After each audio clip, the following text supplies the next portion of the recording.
Guys, I hope you are ready for this. Oh my gosh, right out of the gate, it's going to mess up my beautiful face here. I cannot believe that I'm out of focus. Eric, help me, bud. There we go. There we go, guys. We got Eric White of 815 LSX Swaps in the backstage right now. He's coming on as a co host. Y'all, this episode is going to be wild. We're talking to Brian Lohnes about putting together the Dork-O-Motive podcast of the 1992 Hot Rod Streetcar Shootout. Then we jump into what we found on the official buy-sell trade partner of Drag and Drive, the Racing Junk Classifieds. Then we're going to spend the last hour talking about Finnegan's Garage Hot Rod Drag Week experience in Blasphemy, the entire series, the 4+ hours of video that they put together with the man himself, Mike Finnegan. Y'all, before we get started, for those that don't know me, my name is Mike Narks. I'm the host of the Drag and Drive show, Drag and Drive News, and co-founder of draganddrive.com. I eat, sleep, and breathe this community. I love the Drag and Drive community. On this channel, you're going to find stats, stories, and the lists of events that make up this crazy sport we call Drag and Drive. Now, let's bring in the co-host, Mr. Eric White, and let him tell you who he is. What's up, guys? Dude, hey, while you're doing that, I'm going to go down through these comments and I'm going to put them up on the screen. And I want to encourage everybody to, while we're doing this, please share it. Please hit the like button and make sure you make comments throughout and ask questions. Heck yeah. All right, dude. Tell them who you are, man. So I am Eric White. I am the creator of 815 LSX Swaps, and we do different kinds of LS swaps. You can see the two cars in the background here, my twin turbo Fox body Mustang and a LS 240 SX. And recently, new logo up there across the top, just started Motorsports Paparazzi. So to try to keep my LS swaps content separate from our event coverage, we started a whole new page. So we're going to kind of run two channels simultaneously.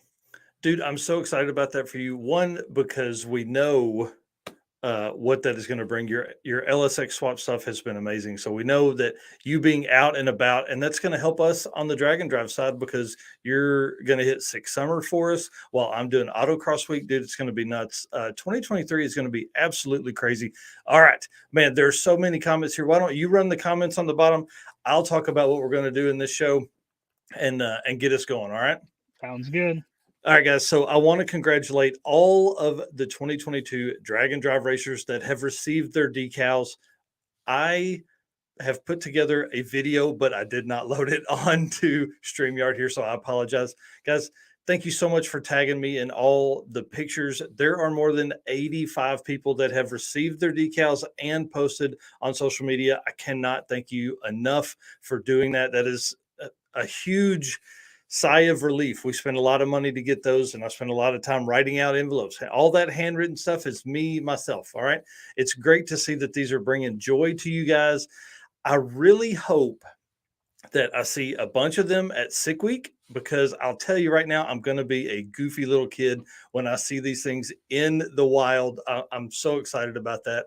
And I hope that it becomes a great conversation starter for you racers that have them on your car while you're at the track, or, like what we all do, putting gas in our car, driving it to the gas station, or driving it to the grocery store, driving it to get ice cream, doing burnouts, things like that. I hope these decals bring some attention to you from other spectators and people around the area or around your area. And it allows you to talk about Drag and Drive. That's what the entire purpose of all of that stuff is. So, Eric, should we remind them to share and like the post again? Because listen, and we have remind the Facebook users. Oh, yes. So if you see the name Facebook user here, that means they're in the Drag and Drive Addiction Facebook group. If you roll down to the bottom of the description of the video, it will allow you to give StreamYard permission to use your name, much like the Hargett Performance team has, and a lot of those guys. So I see a lot of the comments rolling in here, guys. Here we go. One thing that we talked about last week, if people haven't seen that episode, is how many events or how many tracks the Drag and Drive events will hit during 2023. We talked about it being 38 during 2022, and we're going to hit at least 60 different racetracks during 2023. Now, you had wondered how many tracks are there in the States. So, of course, we had to go to Google. We had to find out.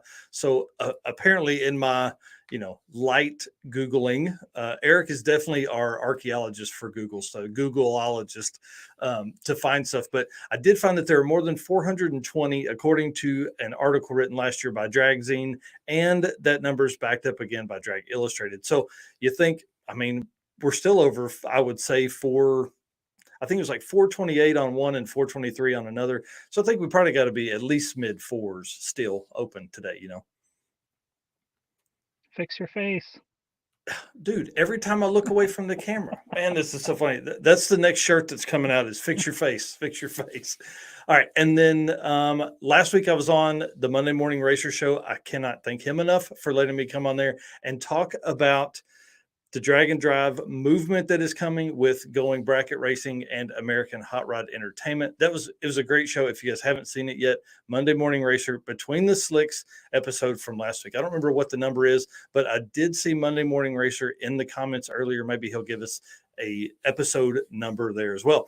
I will say it was really cool talking to Casey from Going Bracket Racing and his interest in drag and drive. I really feel like that's our next big wave of participants are the guys that already have street cars that only go to the racetrack. And Casey said that his car is built to go to drive on the street and do this kind of stuff. He just had never had because he had never been close to it. So I'm hoping with the number of events we have for 2023 and just the explosion of information that's coming, we'll have a lot more people come in because we don't want the same people competing at all of these different events. Obviously that gets it watered down. So when you have a chance, definitely take the time, go to your local track, enjoy an evening of racing and all that kind of stuff. Make sure you're talking to people about the fun you have on Drag and Drive. Dude, do you want to do this next little topic here? Because this is really cool. This part here. Yep. Yep. Let's let you do that and I'll jump into some of the comments here. All right. You got to fix your face again, though. God, dude, it's ridiculous, man. It's going to be an ongoing joke. There we go. So, quick tidbit. Go watch the Clutch Burners podcast with Rich Guido and Bill Armstrong. So episode 10, guest Lonnie Grimm said that NHRA is working on a rule set that the street racer drag and drive class will like. Yeah, it's Lonnie Grimm's interview on there was amazing because his conversations that they were talking about is all really fun stuff and all the racing that he's done. But I don't know what they have in mind, but the street racer class is the 850 class for all of the events. So it's going to be interesting to see what NHRA has planned. And does that mean they're kind of dipping their toes in this stuff over here? Are they trying to see who wants to come see what? You know what I mean? Who wants to race at what level? Yep. All right. And then yep. Beginning next week. Do it, dude. Beginning next week, we'll have Sick Week competitors on to discuss their vehicles and strategies for the event. So if you plan on attending Sick Week, comment in the chat or down below and let us know if you want to come on. Yeah, definitely let us know. My intention is to message Cameron Thorpe after this and have him be one of the first guests because, as everybody knows, I've been preaching. He is the only drag and drive racer to complete and compete in 4 national drag and drive events, which are 4+ day events and everything like that. So, I mean, it's 1,000 miles worth of driving. He put 11,000 miles on his car last year, on his car and tow truck last year, just to get to and compete in events. So drag and drive helps the entire, I guess, ecosystem of drag racing because we're buying trailers, we're working on trucks to pull trailers, we're driving around in our cars with high octane fuel in them and things like that. So, all right, what else we got here? This week's guest, cool. Chris Photo going to be Chris Story going to be taking photos at Sick Week. That's going to be good. Dude, he's going to be so tired of me. I'm just going to hang on his hip all week. I think that's he comes up with the best pictures, but also is generally right in the middle of the coolest stuff. So if you are in the Oklahoma area and you want some amazing pictures for your car and yourself, definitely the Chris Story Photo. Got to hit him up, Instagram, Facebook, all that kind of stuff. Dude, did you see who's backstage Do you see his I backstage? do. Man, it's exciting. It's exciting. All right. Well, I think it's time we probably tell them who all's on and go through that, and then we'll bring on Mr. Brian Lohnes. All right, guys. This week's guest, they're pushing the drag and drive community to the front. I'm telling you, Brian Lohnes is a household name in NHRA and the drag and drive community. Mike Finnegan, obviously, we all know who he is from from shows like Roadkill, Finnegan's Garage, Faster with Finnegan, all that kind of stuff. But before we jump into having Brian on, I want to thank Sweet Patina for their support and their continued rejuvenation, I guess, into Built for Drag and Drive segment in the news. Guys, we have our first recording of it coming up this weekend. And I'm going on site with Jonathan Stonecipher. He is going to be our first garage visit for that episode. I'm so excited about doing that with him. He is the reason I am in this. Guys, make sure you visit sweetpatina.com for any kind of cool swag, any kind of car care products. They have all kinds of stuff, not just patina things. Use the code DND57 at checkout when you do it. That helps us. It also helps you save money, but it shows that their money is being spent in the right ways with their sponsorship. All right, I'll guys. tell you what, my favorite sticker: go fast parts before paint. That's right. It's my favorite shirt too. Their shirts fit just right for I would say husky dudes like myself. So our first guest, Brian Lohnes, host of NHRA on Fox, announcer at Hot Rod Drag Week 2022. Loved the buttery voice he has on there and the voice and mind behind the Dork-O-Motive podcast. Brian lives and breathes drag racing. I think he does more drag racing commentary than I do. But he has an uncanny way of presenting facts that simply draw you in and keep you mesmerized, even when he's talking about locomotives to car guys. You can find him at the links down in the description that will be up here momentarily. Let's pull him on and let him tell more about himself. Hey, Dude, guys, what's up? I'm great. Thanks for having me on the show. This is cool. Really cool. Man, I'm excited to have you on. I think just the conversation that you had with all the racers is going to be amazing moving forward into the future as we see what you have coming and just all the stories that came out of that. I mean, I loved it. I've listened to it like 3 or 4 times. Yeah, it was great. It was a really cool show. It took way too long to make it, and it's like any sort of thing. I had this idea of what I wanted to do, and I had no ability to do it. Like I'm not a professional editor or anything like that. So I really wanted that show to be the guys that competed in that 1992 hot rod shootout race to be telling the story in their own words. And it's like I had probably 12 or 14 hours worth of interviews, and I went through and clipped them all and everything, and then you try to basically stitch it together like you're kind of, I don't know, making a quilt or something. I'm so easy. I don't do anything around here, but it's like it took me a long time to get it right, and I'm glad people enjoyed when it came out, because when it was done, I was kind of like, okay, this is the best I could do. Dude, hey, I'll tell you, you knocked it out of the park. And guys, I'm going to ask you right now, please share this out so we can, because we're going to jump in. We're going to ask you about putting it together. We're going to ask what's coming up in the future and things like that. So let's jump into it. Let's see. Tell everybody where all they can find you, because I think I hit a few things, but dude, you've got a ton of stuff coming up for 23 too. Yeah, so bankshift.com is a website that Chad Reynolds and I founded back in 2008. Still work on that basically every day, and Bankshift has been around the drag and drive stuff really since we've existed. Bankshift has been a part of drag and drive. We had I think a pretty good role of getting the early days of Rocky Mountain Race Week publicized and getting rocking and rolling back in the day too. So that's been very cool. And Dork-O-Motive podcast, the NHRA stuff. You can find me on Instagram with just my name, Brian Lohnes. So yeah, it's good. This is a fun time of the year for me, because it's obviously a ramp up to get ready for the NHRA season, and really, I'm doing the U.S. Street Nationals in a couple weeks.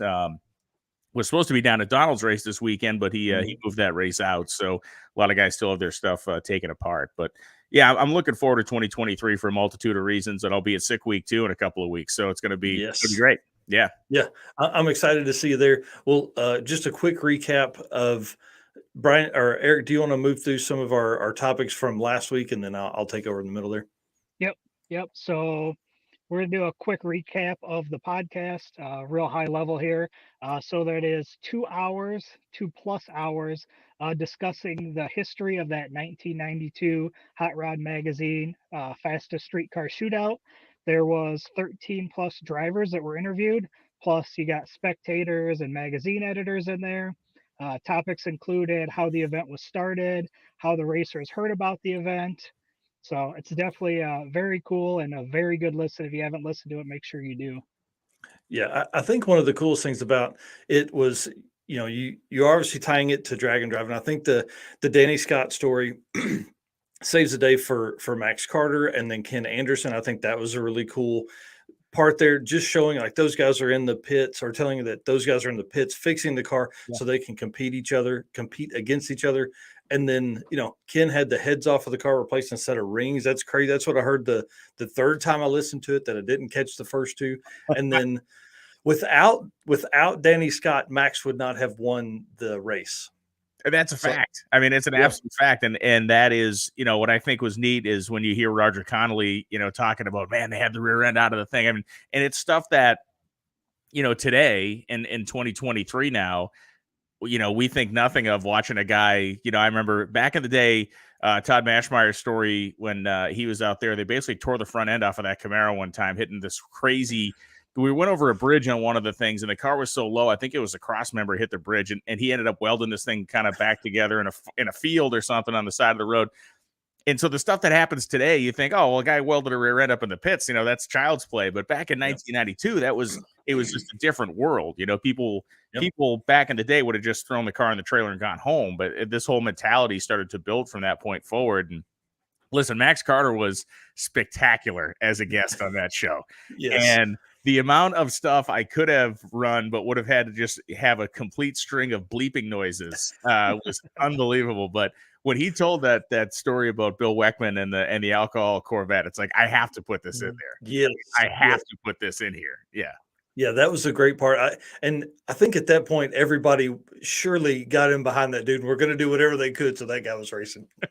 It was fantastic. And just being able to talk to Rod Sabry and really the one miss I had on that whole thing, and I tried like hell to get him, was to get in touch with Joe Pettit, because Joe Pettit is still alive and he lives in California, and to the best of my knowledge, he works at a university out there. And I went, kind of full on private investigator mode to find him. And I contacted him a couple different ways, and he didn't get back to me, and I wasn't going to make it a federal case to try to find him. But I really would have liked to have had Joe's voice, in that show. And I just want people to know it wasn't for lack of trying. I didn't just blow him off. He was, unavailable to comment. But it would have been cool to have him, Freiberger, and Jeff Smith all kind of telling that story from their individual perspectives.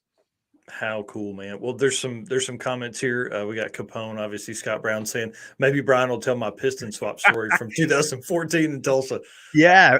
Okay. So Scott, was it Tulsa or was it Great Bend? Because my memory of this was at Great Bend, but yeah. So he had to put a piston in the motor, and there was like this guy in a tow truck that was like lingering around, like as a shark goes around a guy in a diver's cage. The guy's got his, whatever seal flavored underpants on, and the shark is going around in a circle. Like that's what this guy in the wrecker was just waiting for Scott to give up. And sure enough, he basically finished the job and flipped the guy the bird and hopped in his car and off he went. So again, it's one of those great moments from this event and this style of competition. And that's what people take out of these things. It's way less about, to me anyway, when I've enough of this that I've seen, it's way less about the ability to say, oh, well, I finished second in class or I finished first in class, which is amazing, but it's better to be able to carry that story with you for the rest of your life and tell your buddies and smile about it whenever you're, having a down moment. You can remember a really good time. So yeah, it's so important. Yeah. And then getting back on the road and finishing the event or getting to the next step, getting to the next place. So, well, dude, the reason you're on today is obviously the Dork-O-Motive podcast. I love it. Like I said, I've listened to it, I think at least 4 times. One of those was for research, but the other one was because I love it, dude. There's so much commentary there. I think it was really neat. So we definitely want to know, Eric, if you want to kick us off with some questions, and then we're going to kind of rapid fire these things at you. Go for it, man. I'm here. I'm kidding. We'll have a good conversation. It's going to be a lot of fun. Beers and a microphone. I'm ready to go. It's all good. Perfect. Awesome. First, Mike, you got to fix your face, man. Dude, I'm telling you, like that's going to be the running joke all night. My webcam has hated me today. Every time we were on, I'm going to make a shirt of it. Fix your face. So, all right. I'll be in and out of focus through all night. So why don't you go ahead and let us know, how did you even come up with the idea to do this podcast? The idea for this, the 30th anniversary of that race was, was 92 was when they ran it. So I wanted to, and I did. I just snuck it under the wire. I did get it done in 2022. So technically, I did keep it in the 30-year window. But I really honestly think it came up in a conversation with Freiberger. Like, I was talking about a bunch of stuff and kind of concepts I had. And I said, man, it's like, it's been 30 years. And we kind of started putting the timeline together about, the effect that event kind of had on the way people perceive streetcars. And then, they come back and add this driving portion of it and expands and grows. And so I was like, I wonder how many of those guys are still like around. I know Stan Shaw had died, and this happens over the course of 30 years, people kind of fall off the face of the earth. But sure enough, I start beating around the bushes of social media and I start picking these guys up one by one. And it's all of a sudden it's Steve Johnson. And next thing you know, I got Billy Edwards, and I'm like, holy crap, I got most of the top 10 here. And that really was, that was really the genesis of it. But it was a conversation with David, that it seemed like this is a really good idea. I thought people would want to hear it. And then immediately when I started thinking about it, was like this idea of having their voices tell the story. Yeah. I think that was awesome. And then how long did it take to put this episode together? And I'm not talking about just like editing, because we know that's hours and hours and hours, but like the research, the finding out, then the contacting and all that kind of stuff. It was, that part of it probably took me a month and a half probably to get, talk to all the guys. And then it was some follow-up conversations where I would get some questions and I think, man, I need to get back with this guy and that guy and do that kind of thing. The problem was, and I'm fortunate, and as a guy who's kind of makes his living doing creative things, if you will, I'm fortunate that I don't normally get in a situation where I have some sort of a creative block. I always like cringe when people say, oh, I had a writer's block. And dude, it happened to me. It absolutely happened. And I started and stopped this thing and scrapped it like 6 times. Wow. And I would get halfway into it and I would think, this is garbage. And it was like, and so I set it all there. It was all sitting there on my computer and I just had to park it for like a month or two. And I came back to it.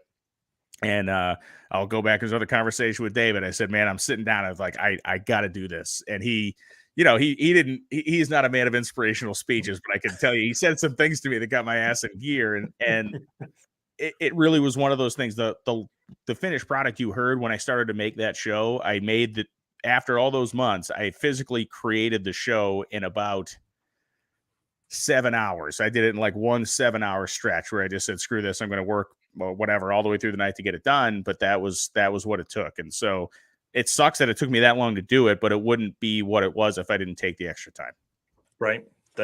Dude, I can't imagine putting something together for that long, but we're glad you did.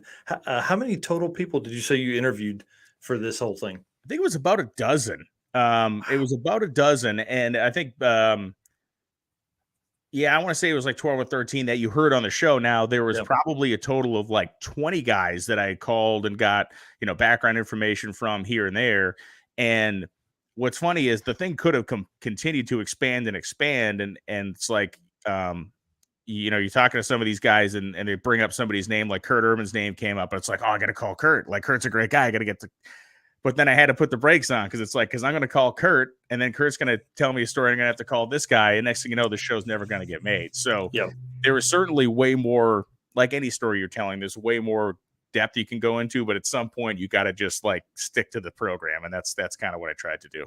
Yeah, for sure. I can't imagine trying to do that. Somebody over here asked, do you have the ability to do ride-alongs during sick week? I would think that would be very difficult just because of the timing that you have.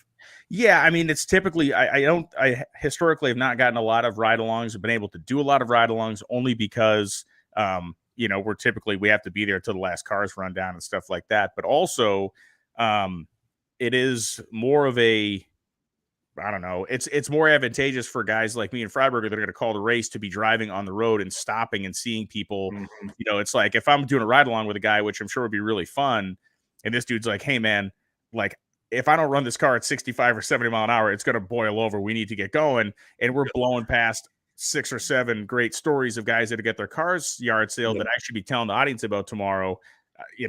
It would stink to miss that stuff. So is it possible? It is possible, but it comes with its drawbacks, I guess.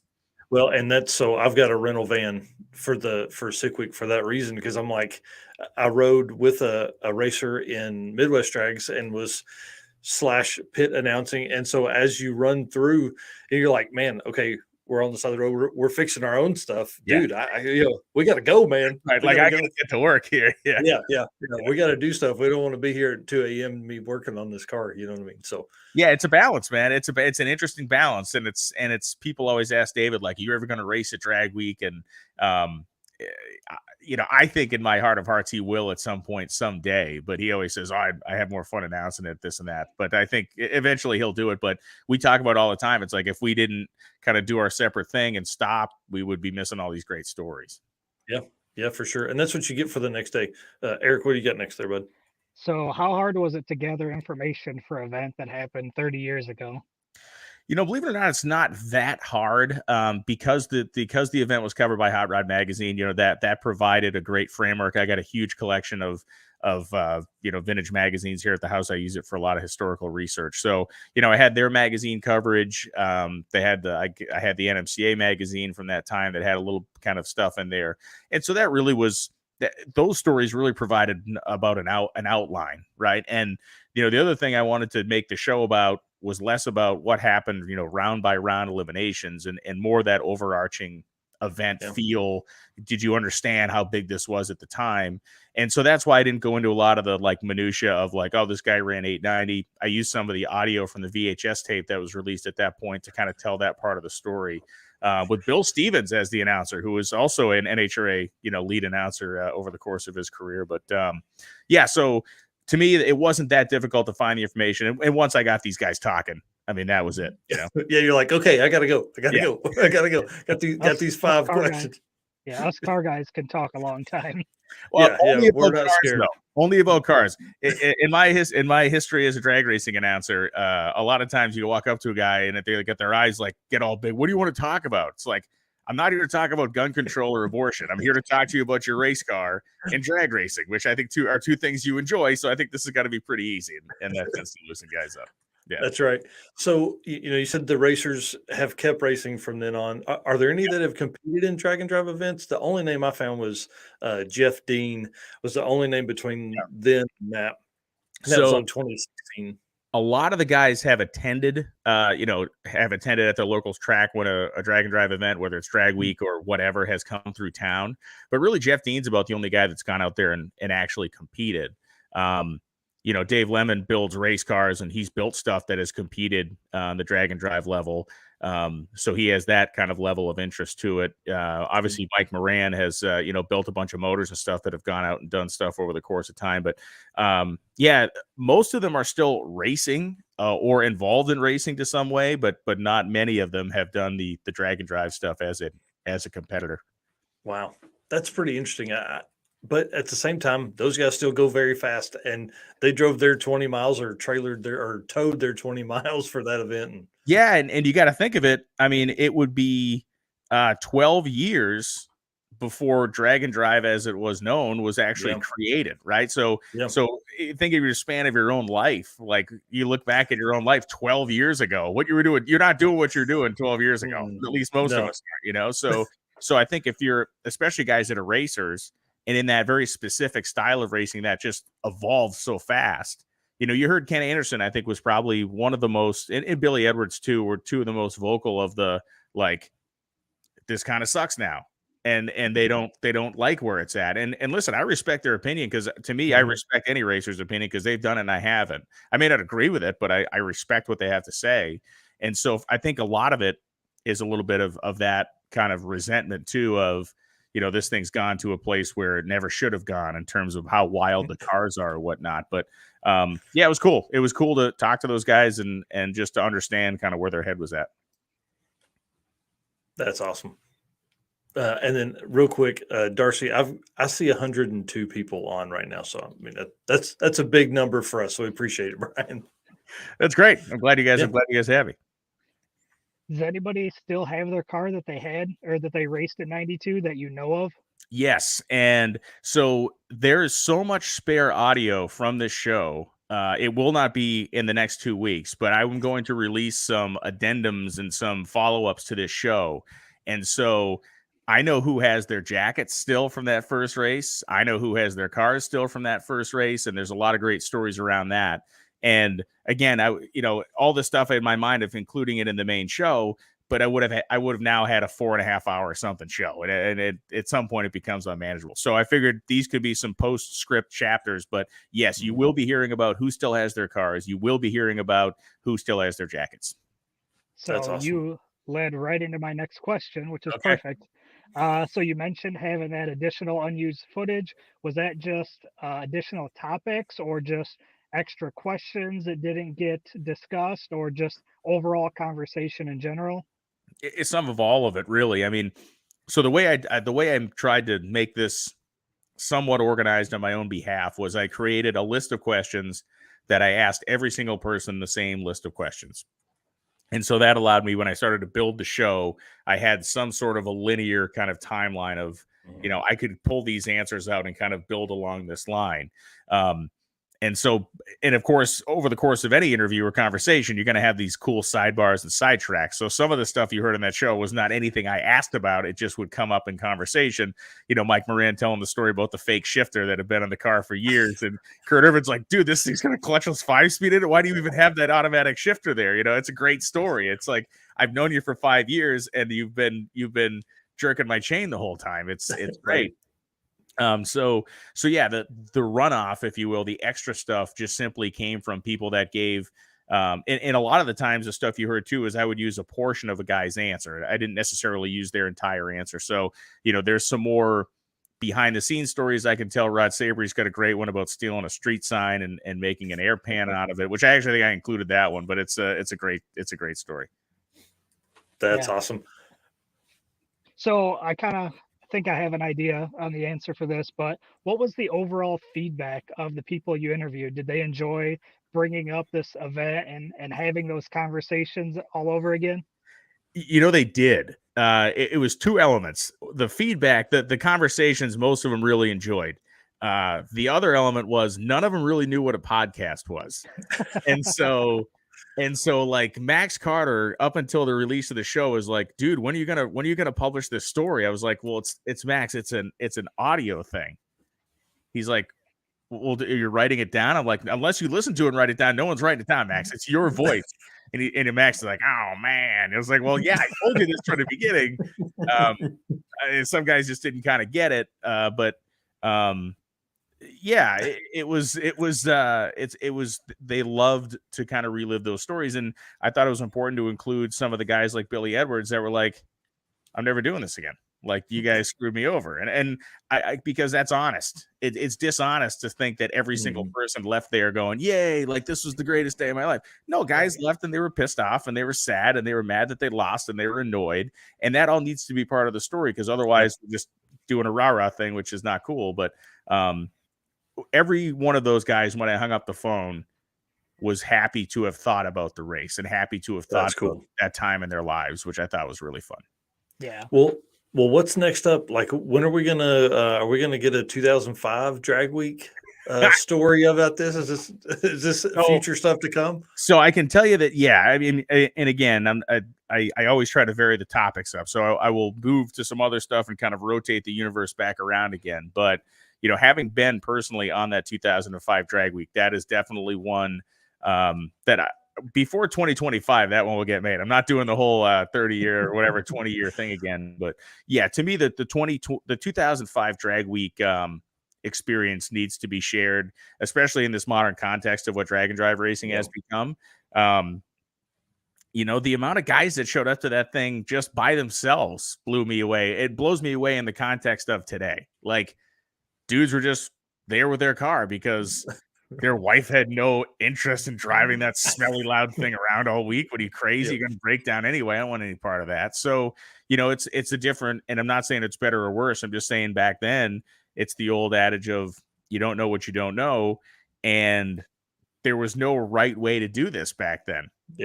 That's the coolest part of any historical look at drag racing at any era or any class.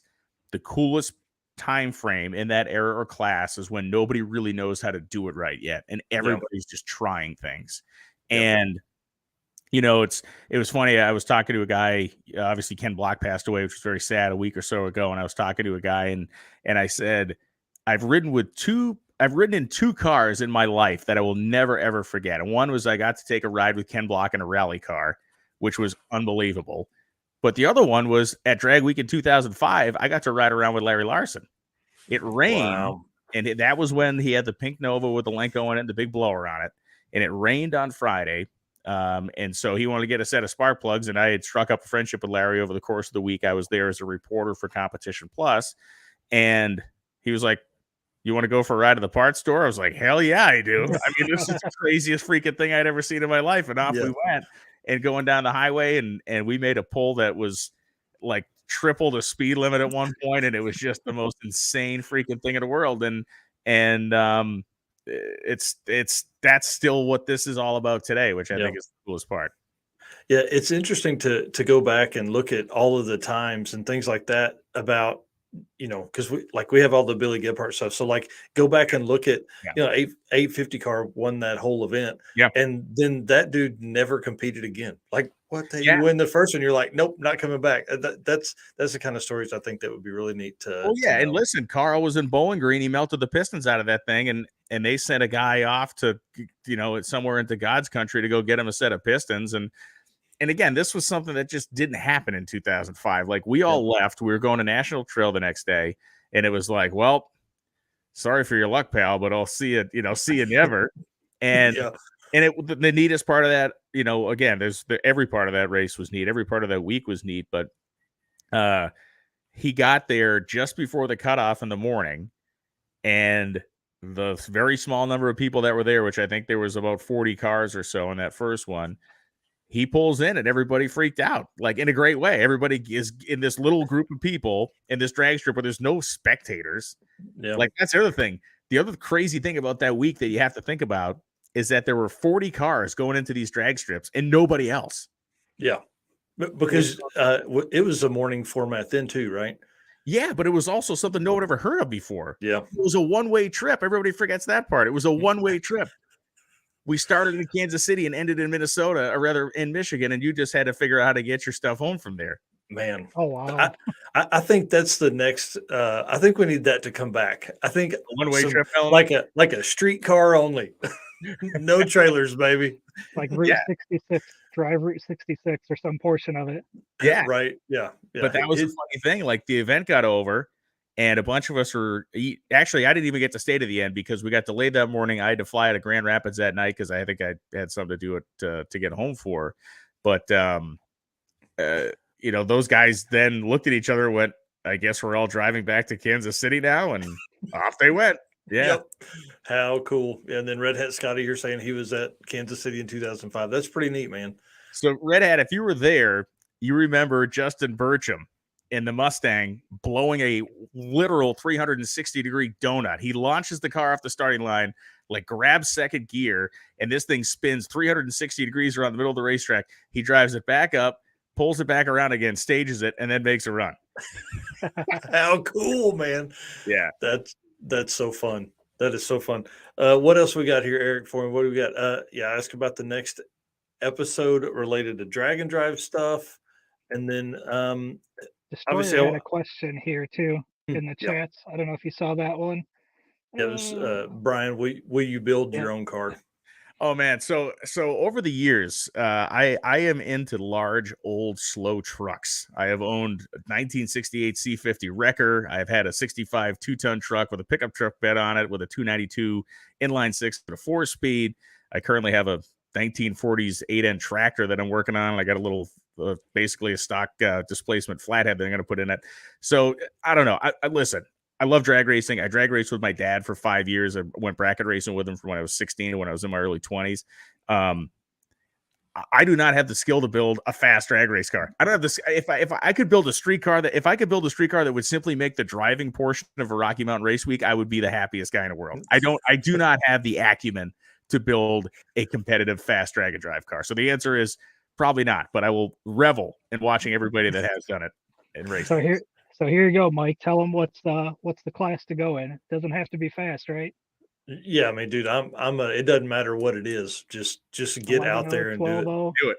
Yeah. I mean, I think a 12 car is the way to go if you're doing it for the first time for sure. Oh, yeah. Let's talk about co-pilot and pilot, and then we'll let you do what you're gonna do. Get back to your regular life here. Yeah, sure. When did you see kind of the shift from it just being a co-pilot to now suddenly, hey, let's make it a dude's week and go out and do, like Tony Angelo said the other day, adult camp? That to me started really, I think and it's like that was a trickle down effect to when, the quote unquote unlimited cars like really got hardcore, is when you started to see a little more of the dude week scenario. And it was always David and those guys would always break out in hives about this, oh my god, they got crew guys and they're doing this and they're doing that. But in reality, it's like you cannot necessarily prevent, like, listen, if the guy if his buddy enters the event in another class, you can't legally stop him from working on his helping the guy out in his car. I mean, I don't know if you get what I'm trying to say, but to me, the dude week element really began to kick into full swing when things started to go really haywire with the outlaw, like the unlimited style cars. Yeah. And, I mean, Carl Scott, it was Carl Scott and Troy in that car in 2005. And look, they were ahead of the curve on a lot of stuff with that car that people may not realize. In that, they would roll up, they would bolt the windows back in it, they would swap the center section of the rear end, they would swap the complete intake manifold off it. They ran the car down the road with a single 4-barrel on it, like just a regular, I don't know, it was the Victor or whatever on this motor. And then they would yank out of the trunk this massive freaking tunnel ram with these Dominator carburetors on it and all the nitrous plumbing, and put it all together. It had a one-piece fiberglass nose on it. It had these little tiny, like Duracell flashlight style headlights in it. And none of us thought in a million years that he would finish the week. Like, he went out there the first day and ran somewhere in the 8s, and we were all just blown away. Phil Cooper, you can't forget Phil Cooper that week too. Phil Cooper there was many Novas that week, but Phil Cooper had the black Nova with or the purple Nova rather, with the flame job on it. And Phil was a very strong competitor. And we all put our money on Phil to a degree because of the fact that Phil's car was more tame, and it was not nearly as quick as Carl's car, but it had a much more sensible setup for getting itself down the road. But we thought for sure that there was no way that Carl Scott was going to make it to the end of that week. And there he was. And the other kind of asterisk on that week is the low ET of the week was set on Friday by Larry. Larry put a smaller pulley on the blower at the end of the event to see how quick he could go, and he went 838. I think the speed was about 160. But yeah, to me, and just to double back around, Larry had a guy with him. Carl had a guy with him. Cooper had 2 cars there, so his buddy was driving the second one, so they were kind of a tandem. And Justin Bertram had another guy with him, and those guys, they worked so hard. It was an early, I think it was a 3-valve Mustang he had in that thing, and it was in the early days of those, when those cars really just came out, and he was actually getting engineering support from guys at Ford, because he had a centrifugal on that thing. Maybe he was making at that time like more power than anybody had made out of one of those motors, and he was just ruining parts like left, right, and center, just ruining things. I think he finished the week. Steve Morris blew his car up on the first day at KCIR and came back, and actually they let him make exhibition runs, and this was the station wagon. He blew it up on the first day, came back and made exhibition runs on the last day with us there at I guess Michigan. Yeah. That is too cool. Well, I want to ask real quick, and then I want to do this question right here. So let's do this question first from Kevin Jackson. Where are we going for Drag Week this year? Come on, man. It is absolutely within the continental United States. So I will narrow it to that landmass between the Atlantic and Pacific Oceans, within south of the Canadian border, north of the Mexican border. Dang. Okay, cool. Yeah. Well, I will tell people, because I know that is a question that is asked all the time of us. I will have Keith Turk on eventually. Yeah. I just know that the Keith Turk conversation is 3 or 4 hours, and you're probably going to need an energy drink in the middle to keep up with that dude. So he will be on. Don't worry. I just haven't figured out when the 4 hours I have to bring him on. Listen, I was business partners with Keith Turk. You don't have to tell me. He and I were owners of the Ohio Mile back in the day. So I can give you all the good. When you get ready to talk to Keith, come to me and I'll tell you where the bodies are buried there. I'll give you That is perfect. All right. And last person I want to ask you about is Steve Eden and Pete Holm. They drive a yellow, like 70 Nova. These dudes have completed every drag week that they've entered since '07. Love those guys. Talk to them. They both have like jitterbug phones. Nobody takes pictures of them or anything like that, but Yeah. it's the coolest story. And they're coming on in a couple weeks as well. Well, it's great. And ultimately, look, those are the guys that are the backbone of these events, whether it's the Midwest Drags, whether it's Rocky Mountain Race Week, whether it's Drag Week, whether it is, I mean, what are there now? 19. I think I saw maybe an Instagram post. You made like 19 separate drag and drive events this year. Mhm. And that right there is the guy that is loving every second of his adventure on the event. And he is there for his own reasons and to go out there and have his own experience and do his own thing and make new friends and, you know, have this kind of social element. And one of the things people don't give enough credit to about this drag and drive scene is that it takes down a lot of barriers that keep people away from the drag strip, and it gets them in there because they can feel comfortable. They don't feel like they're going to be embarrassed if they don't have the fastest car on the property or whatever. They can get in when they fit in, do their own thing, whether it's the guys week element of it, whether it's just going out there to see part of the country, or whether it's going out there and showing that you have the baddest street car in the world. Yeah. You get to pick how you do it, and that's what makes it so fun. And it's what makes it fun as an announcer too, because you don't treat those guys in the Nova the same way you treat a Tom Bailey. You know, Tom Bailey is there for reasons that are very different from what those guys are doing. So, you know, you celebrate their successes in a different way. Yeah, that's exactly right. It's such a cool community of people that really, I mean, everybody wants everybody to finish. I think that's one of the biggest benefits and joys of covering this kind of stuff is that everybody is literally willing to give parts off of their car so somebody else can, or out of their trailer, not off the car, out of their trailer, so somebody else can make it. It was the most amazing part of that 2005 week was, even though I was there as a reporter, by the second day, it was like, we got to make sure everybody gets to the next stop. I mean, it was like a light switch, and it's been that way ever since. And it doesn't matter how big or small the event is. It is that esprit de corps. It is that camaraderie. It's that whole idea. And it's so much different. It's a lot like land speed racing, which I know a lot of guys aren't that familiar with, but land speed racing, most everybody that goes to like Bonneville is kind of on their own program. You know, you're never really pitted against the guy you're quote unquote racing against. So you have this immediate camaraderie, this immediate, like, we're here for the same reasons doing a separate thing. So I'm no threat to you. You're no threat to me. Like, how can I help you? And that's exactly what Drag and Drive is like. That's awesome. Ryan B says that he walked into his house and his drag week jacket came today. That's pretty cool, man. Yeah, man. We talked to Ryan. I think Freiberg and I were having face first and some Dairy Queen ice cream when we were talking to Ryan at that stop when guys started doing insane trailer burnouts and the cops showed up. So it's always a good time. That's great. All right. Somebody bleeds, and it's not a party at drag week until the cops show up for trailer burnouts. Yeah. That's right. All right, dude. I promise this is the last one. Here we go. So, all right. Who taught you, or where did you learn all the deep in the woods facts that you know? Yeah.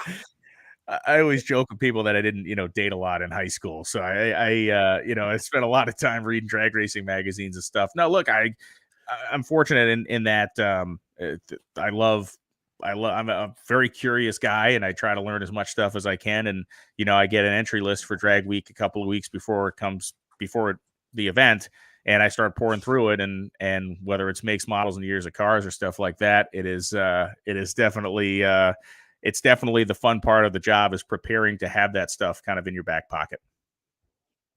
Yeah, that's awesome. Sorry, my kid was bringing out a water for me. Oh, nice. A little water, a little hydration.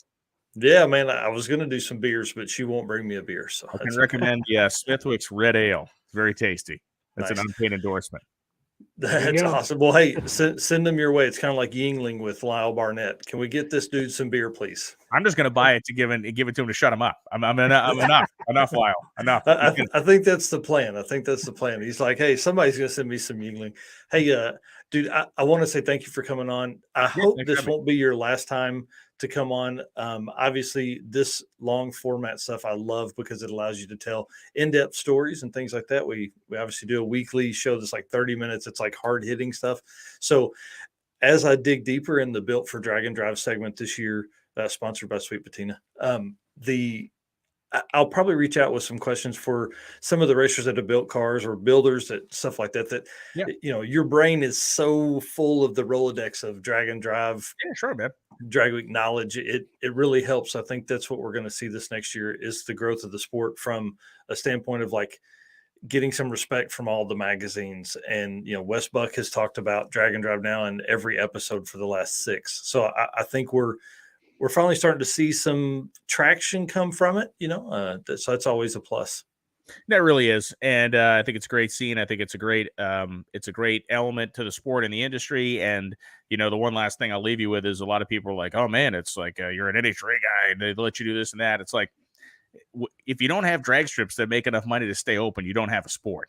Yeah. And so these are the types of events that are bringing people into the grandstands. They're bringing people into the racetrack. They're bringing other people. They're bringing guys who don't drag race to drag race their cars on Wednesday and Friday nights to get them tuned up to come to a drag and drive event. So, the spidering effect of this and the amount of parts they buy for the industry and blah, blah, blah, blah, blah. It's a great thing that's going on. Thank you for having me. Definitely don't hesitate to reach out. And I think at least once, probably more than once, you're going to see some drag and drive heroes at NHRA national events this year. So stay tuned. Yes, that's exciting. That's exciting. Well, dude, thank you so much again. I really do appreciate it. You're more than welcome to hang out backstage, and then we'll have Finnegan on here in about 20 minutes, and then we can go from there. So you're more than welcome to hang on. If you want to jump on and make fun of stuff, you can just wave your hands. We'll keep it that way. I know you're a busy guy, so you definitely don't have to do that. But thanks again. Tell everybody where they can find you. Obviously, if they don't know where all of your social and all sure. that Instagram is probably the best spot. It's Brian Lohnes, just my name, BrianLoHnes. The Dork-O-Motive podcast is what we've been talking about tonight. The latest episode is about the 1992 Hot Rod Magazine Fastest Streetcar Shootout, but you can listen to episodes about a guy named Broadway Freddie Dename that raced funny cars and killed 150 people for the mafia. You can listen to episodes about stage train wrecks, about the history of how the NHRA really wasn't the biggest sanctioning body in drag racing and pulled a fast one to become one in the 50s. There's all kinds of great history about cars, trucks, mafia people, you name it, I got it. Dude, it's amazing, man. So thanks a bunch. You bet. Thanks, guys. Thank you. Man, what a cool dude. Like, just the knowledge that guy has is really amazing when you think about all the stuff he's seen, but then retains all of that. That's the struggle I have is I don't retain any of that information. I can't pull 2019 or 20 events right out of my head just like that a lot of times. Yeah, and he's pulling up things that happened back in an 05 event. And Yep. Yeah, it's pretty neat. I do want to thank everybody. I mean, we're over. This is by far our largest episode yet. I want to thank everybody for the comments that you're making in the chat. I love it. I will say we are live across about 6 different channels with Facebook and YouTube. So we're even live on Twitter right now. So a lot of really cool stuff. We're not done yet. We have another hour. We have Mike Finnegan coming in about 15 or 20 minutes, and we're going to discuss the 4 hours of his drag week life. So obviously we talked about Brian Lohnes last week. I had reached out early and said, hey, can you come on? Unfortunately, our wires got crossed. He thought it was this week. So, hey, I'm glad he came on this week. I really appreciate that. I think it was a lot of fun. I think hearing his stories, it definitely will not be the last time he comes on here. But we do have Mike Finnegan on here shortly. So, yeah, see some folks saying hit the like button. Definitely appreciate that. And if you will, share it out, guys. This is our stepping stone. This is how we take drag and drive mainstream. You guys are the way for us to move forward with all of this. So, dude, we kind of hinted at it last week, but let's do it this week. So let me kind of read the intro, but we need some help from folks. Found on Racing Junk isn't the name we're going to stick with, but guys, I need some help with it. This will be a segment that we cover, I don't know, monthly, bi-weekly, something like that. I spend a lot of time on that site because I dislike Marketplace a lot because it's very difficult to sort through and get your area and all that kind of stuff. So Racing Junk Classifieds has stepped on. They are now the official buy sell trade partner for dragandrive.com. We appreciate them coming on board and to help us grow our brand through a media share agreement, which means we'll talk about some stuff they've got. They'll talk about some stuff we got. certainly appreciate the opportunity that opens for us, because it also means we'll get to attend more events and shows this year because of that agreement, and how they can help us get into certain tracks and certain events and things like that. Our main focus, guys, is to provide you with a huge classifieds, I don't know, listing, classifieds ability, I don't know, of parts, cars, RVs, trailers. Everything is at your fingertips. Here is what I think Racing Junk can do for the drag and drive community, is exactly what we're going to talk about later with Finnegan. Is, he was looking for a Hemi to replace it. Maybe there was one on racingjunk.com within a 200-mile radius that could have had him, maybe he could have bought it there and brought it over and swapped it in. So I see he is down below. Sir, if you'll hang tight just a second, we got to cover some cool cars that we found on racingjunk.com classifieds, and then we're going to bring you in, bud. So, dude, you want to start us with what car you found? Sure. Let me go ahead and present here. I will share my screen. There we go. So for all of our drag and drive people that maybe don't have a car or are looking for a new project, we have a 1979 Malibu Drag Week roller. So 16.5 for this. We can kind of take a look at some of the pictures here. Yeah, if you don't like a G-body wagon, there's something wrong with you, I think. Absolutely. I've been saying for a while that my next build will be a wagon of some sort, and a G-body would make a pretty good project. Yeah. Yeah, and 16.5, where's it at? Is that New Jersey on there? Yep, New Jersey. This car completed drag week in 21 and 22,000 miles, trouble-free, runs 930s with pump gas. 604 big block is what was in it. Obviously, it's a roller now. Yeah. Rust-free body, 850 cert, frame notched, 10-inch rim with a 275 radial. Has all the interior panels, including a back seat. Mosier. Somebody get this dude a commission on this thing, man. Come on, dude. That's awesome. Mosier 9-inch with a strange modular center section, 373 gears, 33 spline. So it's got it all. It's ready. It's ready Yes. for your Yes. powertrain. We definitely don't want to keep Mike Finnegan waiting. So let me show you mine real quick. I found the one and only Michael Westberg's S10 roller. Y'all, this thing is in Florida right now, $30,000. You can own it. You can own the fastest truck in Hot Rod Drag Week history, and see what else? 4th quickest overall, and this Hot Rod Drag Week small block record. Tons of cool stuff. $30,000. I think that's probably a deal. I don't think he wants to ship it back to Sweden. So that is in Fort Lauderdale, guys. 30 grand. I think that's probably a really good deal. All right. Let me get out of this. Yeah, dude. I mean, that's such a cool setup. And anytime you can grab that and roll on. So let's jump down to the Mike Finnegan stuff. All right. If you don't know and you haven't seen the 4 hours, you need to do that. That is your literal homework from last week, was to watch that video or watch those videos. It's a 2-part full-length documentary. Mike Finnegan, Tony Angelo, and their and Blasphemy's Hot Rod Drag Week 2022 experience. I'll tell you, the first 3 minutes, you're hooked. Just put it on the TV in the living room and make the entire family watch it. The first 3 minutes, I wrote this note here. The first 3 minutes of video are actually months in the making. So you need to go back and watch all of Mike's previous videos. But guys, this is a real life account of what a drag and drive event is for a lot of competitors. One of the great points of this series is Mike and Tony were able to do the work and not worry about capturing the footage. I think that was a big part of it too. I feel like this level of editing and videography is what will propel the drag and drive community to the next level. So we want to say thanks to him before we bring him on and embarrass him.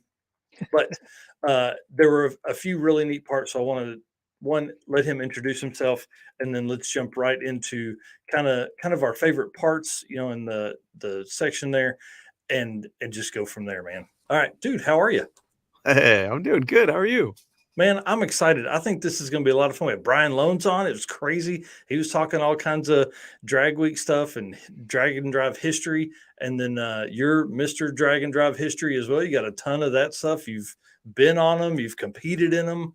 And I don't know, man. I'm excited about this. It's going to be a lot of fun. Oh, yeah, I'm psyched to be here. Thanks for having me. And Yeah. I'm jealous you got to BS with Loans, because the only time I ever get to do that is when I run into him at events. And like you said, his total recall memory is just mind blowing for somebody like me who has literally no memory of anything. Like, Dude, me and you are the same. I'm like, I've got to really be thinking about what happened then. But him and Freiberger, man, it's just like boom, boom, boom all the time. It's amazing. yeah, Freiberger will tell you he doesn't have a very good memory, but his memory is incredible. Like, I remember stupid stuff. Like, I can tell you the speaker wire coloring, for the right rear speaker in a 78 Monte Carlo, but I can't tell you what clothes I wore yesterday. Like, Yeah. Hey, what you're saying is you remember the important stuff. That's I don't even the have whole thing. Monte Carlo. Like, it's utterly useless to me.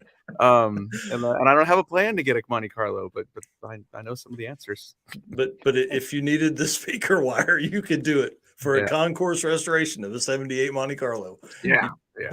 That's hilarious.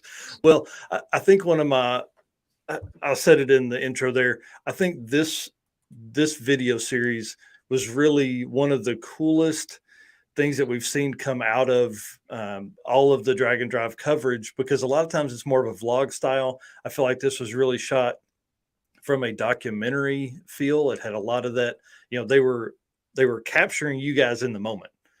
And in some of those shots, dude, there's like 5 cameras inside. Yeah, that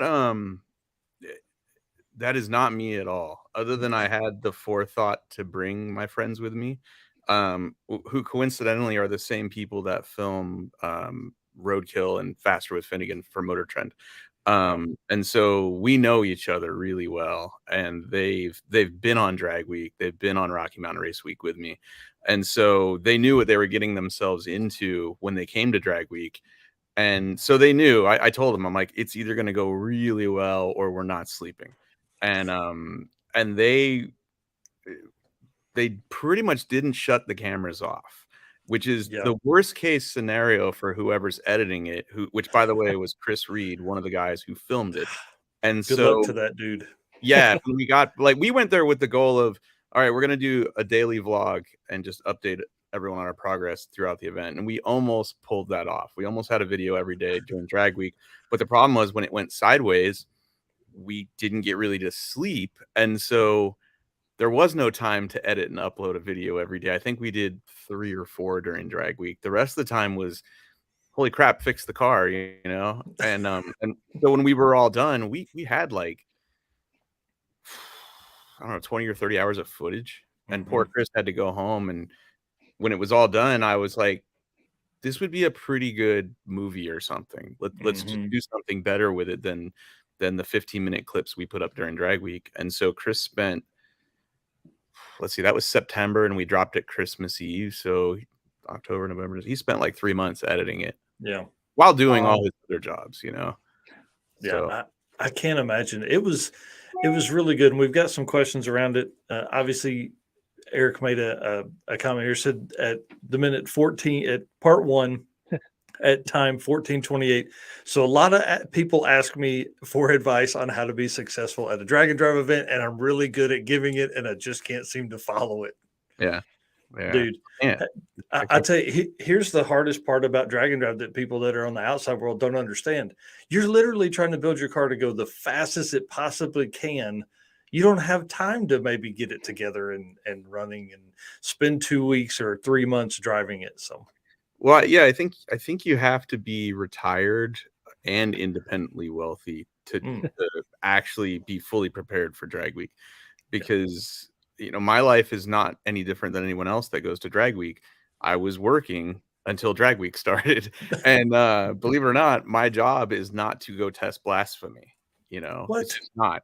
And so the reality of what was happening leading up to Drag Week was, I didn't have the motor until I think 2 weeks before the event.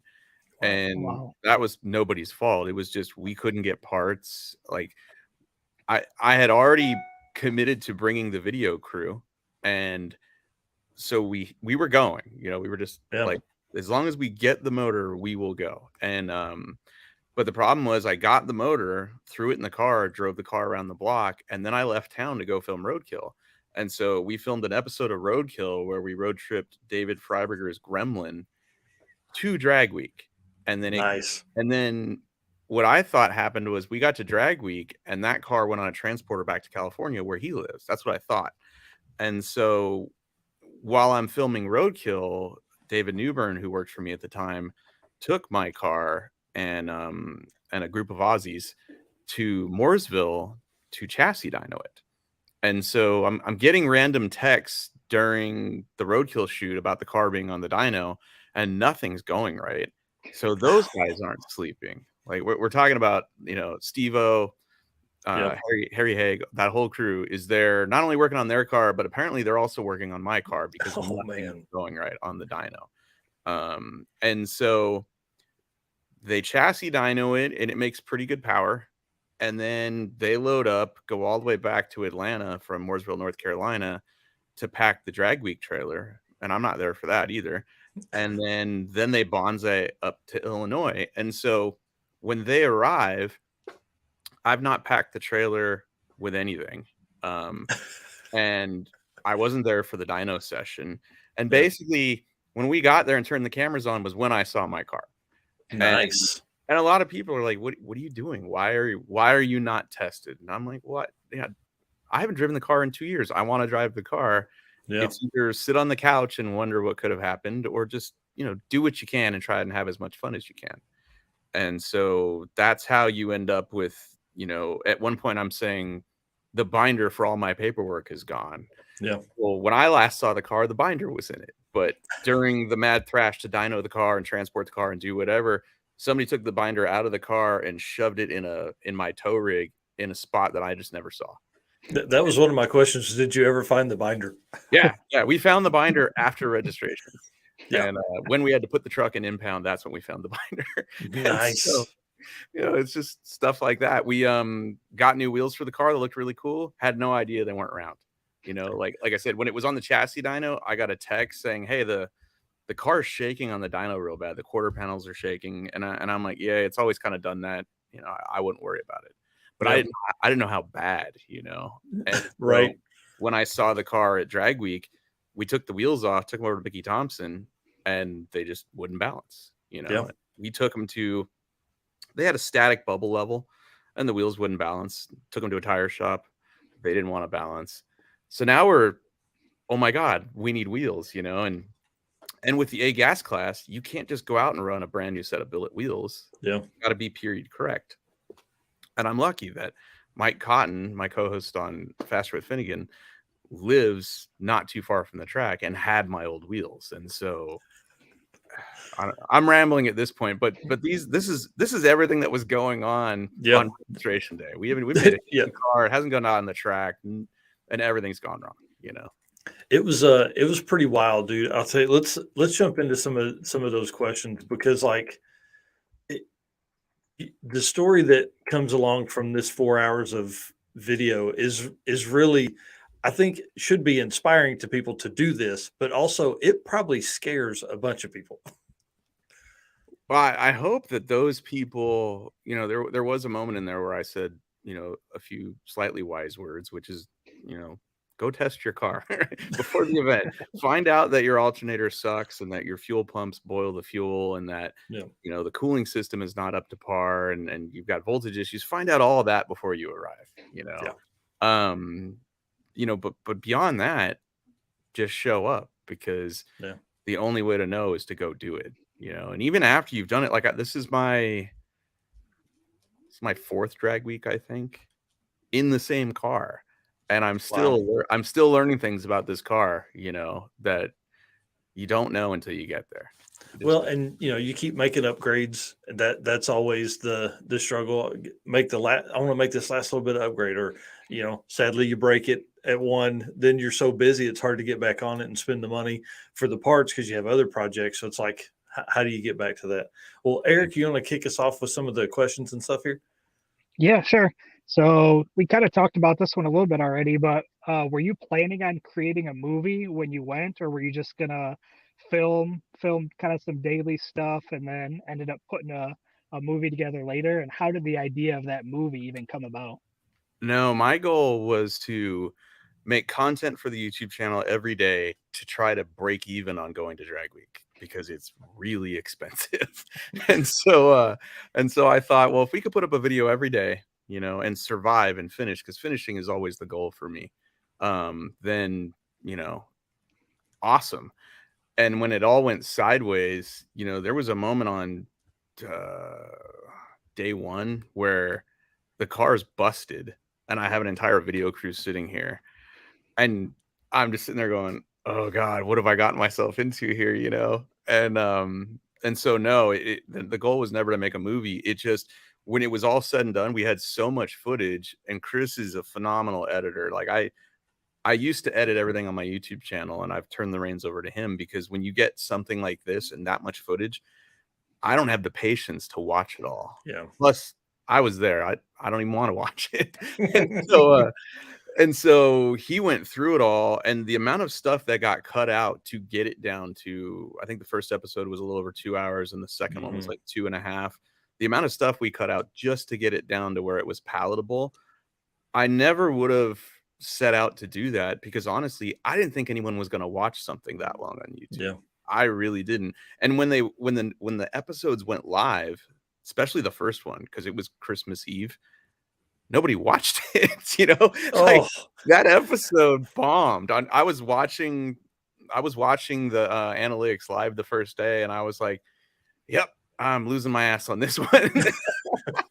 and I don't know I genuinely don't know what's happened since then, but episode 1 took off, and episode 2 I think has a real shot of getting 1 million views, which for my channel is massive. Like, I don't think my usual videos, you know, a couple 100,000 views, which is awesome, but I don't ever set out to make something that is gonna get 1 million views, because in order to do that in this game, and you guys know this, you've got to be real strategic about it. It's got to have a click title. It's got to have a really good thumbnail. And I'd rather just make the stuff I want to make in the garage, like working on the Cadillac, or, you know, I go drag boat racing knowing those videos won't do well on YouTube because most people aren't into drag boats, but it's fun. But you're doing it, and it's fun. Dude, I always tell my kids, my grandkids will be able to see me doing cool stuff. So it's at least a documentation of all the cool stuff I've done. Yeah, like, I have a horrible memory, but thank God someone was around to film most of this stuff. Right. Later on, I go, oh yeah, I remember that now. I remember doing that. Well, how many cameras did you guys use during filming? I mean, it had to be a bunch. We had one guy flying a drone, and we had 2 camera operators, and we probably had, I don't know, 10 GoPros going at any given moment. And, you know, what a lot of people I don't think realize is I use my iPhone for almost everything. And so my primary camera when I'm in here in the garage and when I'm out doing stuff, it's just an iPhone, you know, and a couple of GoPros. When I brought those guys, we just had more iPhones and more GoPros. And I think they rented a really good tripod, and I think they rented one SLR body and some lenses, but it wasn't like what you would assume you'd see on a real television show or something. You know? Yeah. It wasn't well, and I was meaning like with the GoPros, because dude, there's one shot where I think Tony's driving in that little bit there after the grill, and there's like 3 cameras across the front window and 2 back here and all that. So it's really cool to watch all that. I can't imagine trying to remember to turn all those on and off each time. I think those guys are way more coordinated than I am, and so they're a lot of times I think they're turning them off using the GoPro app. And, that's pretty smart. But there is a lot of times where they'll lean into the car and I'll hear beep beep beep, you know, and then I'll sit there for an hour and not make a hit, and then I'll hear the dreaded beep beep beep beep beep beep beep, and you hear them all turn off one by one. Oh man, no.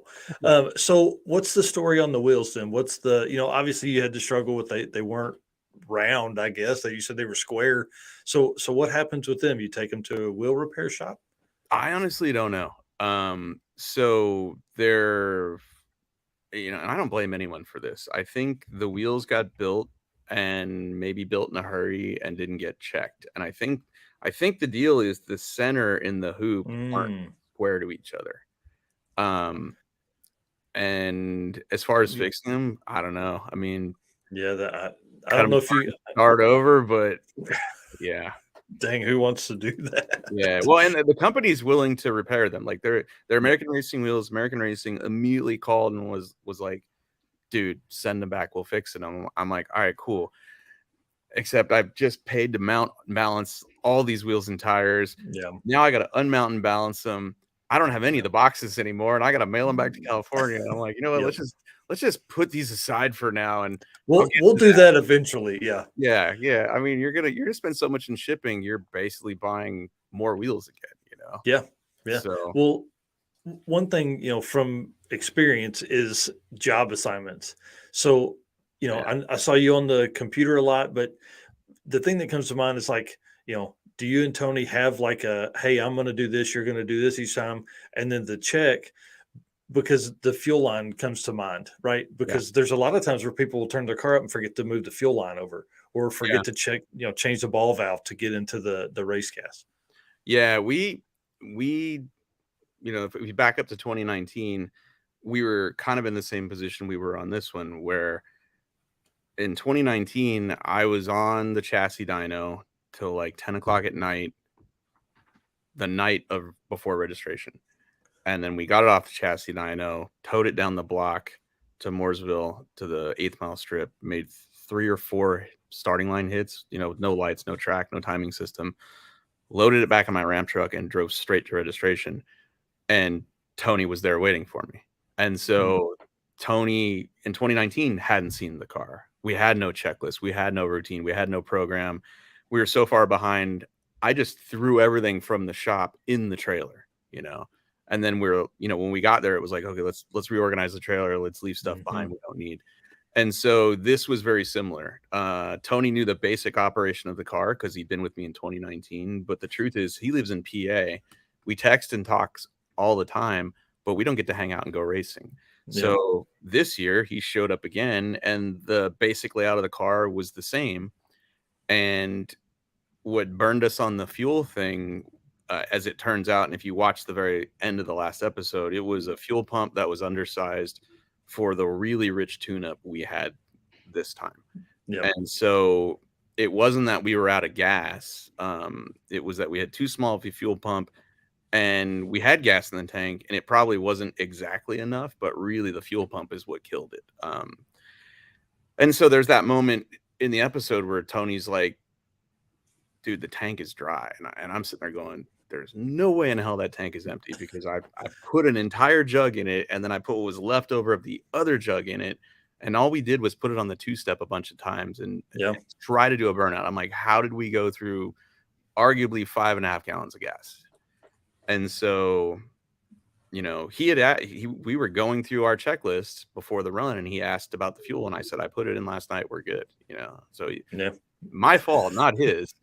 But yeah, I mean, if I'm going to give advice to anybody out there doing drag week, and you're serious about finishing and you're serious about winning, prep your car in your garage as if you're about to make a hit with whoever's your co-pilot is, and go through the whole thing.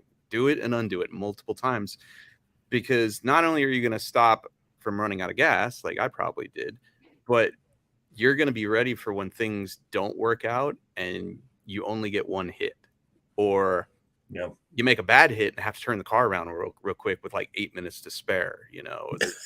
As much as people like to say drag week and drag and drive events are not real racing, you are acting like you're racing. Like, it's probably harder. I mean, I know it's harder because you're in your car, you have no sleep, you've literally listened to this thing rattle for 300 miles. What is that noise?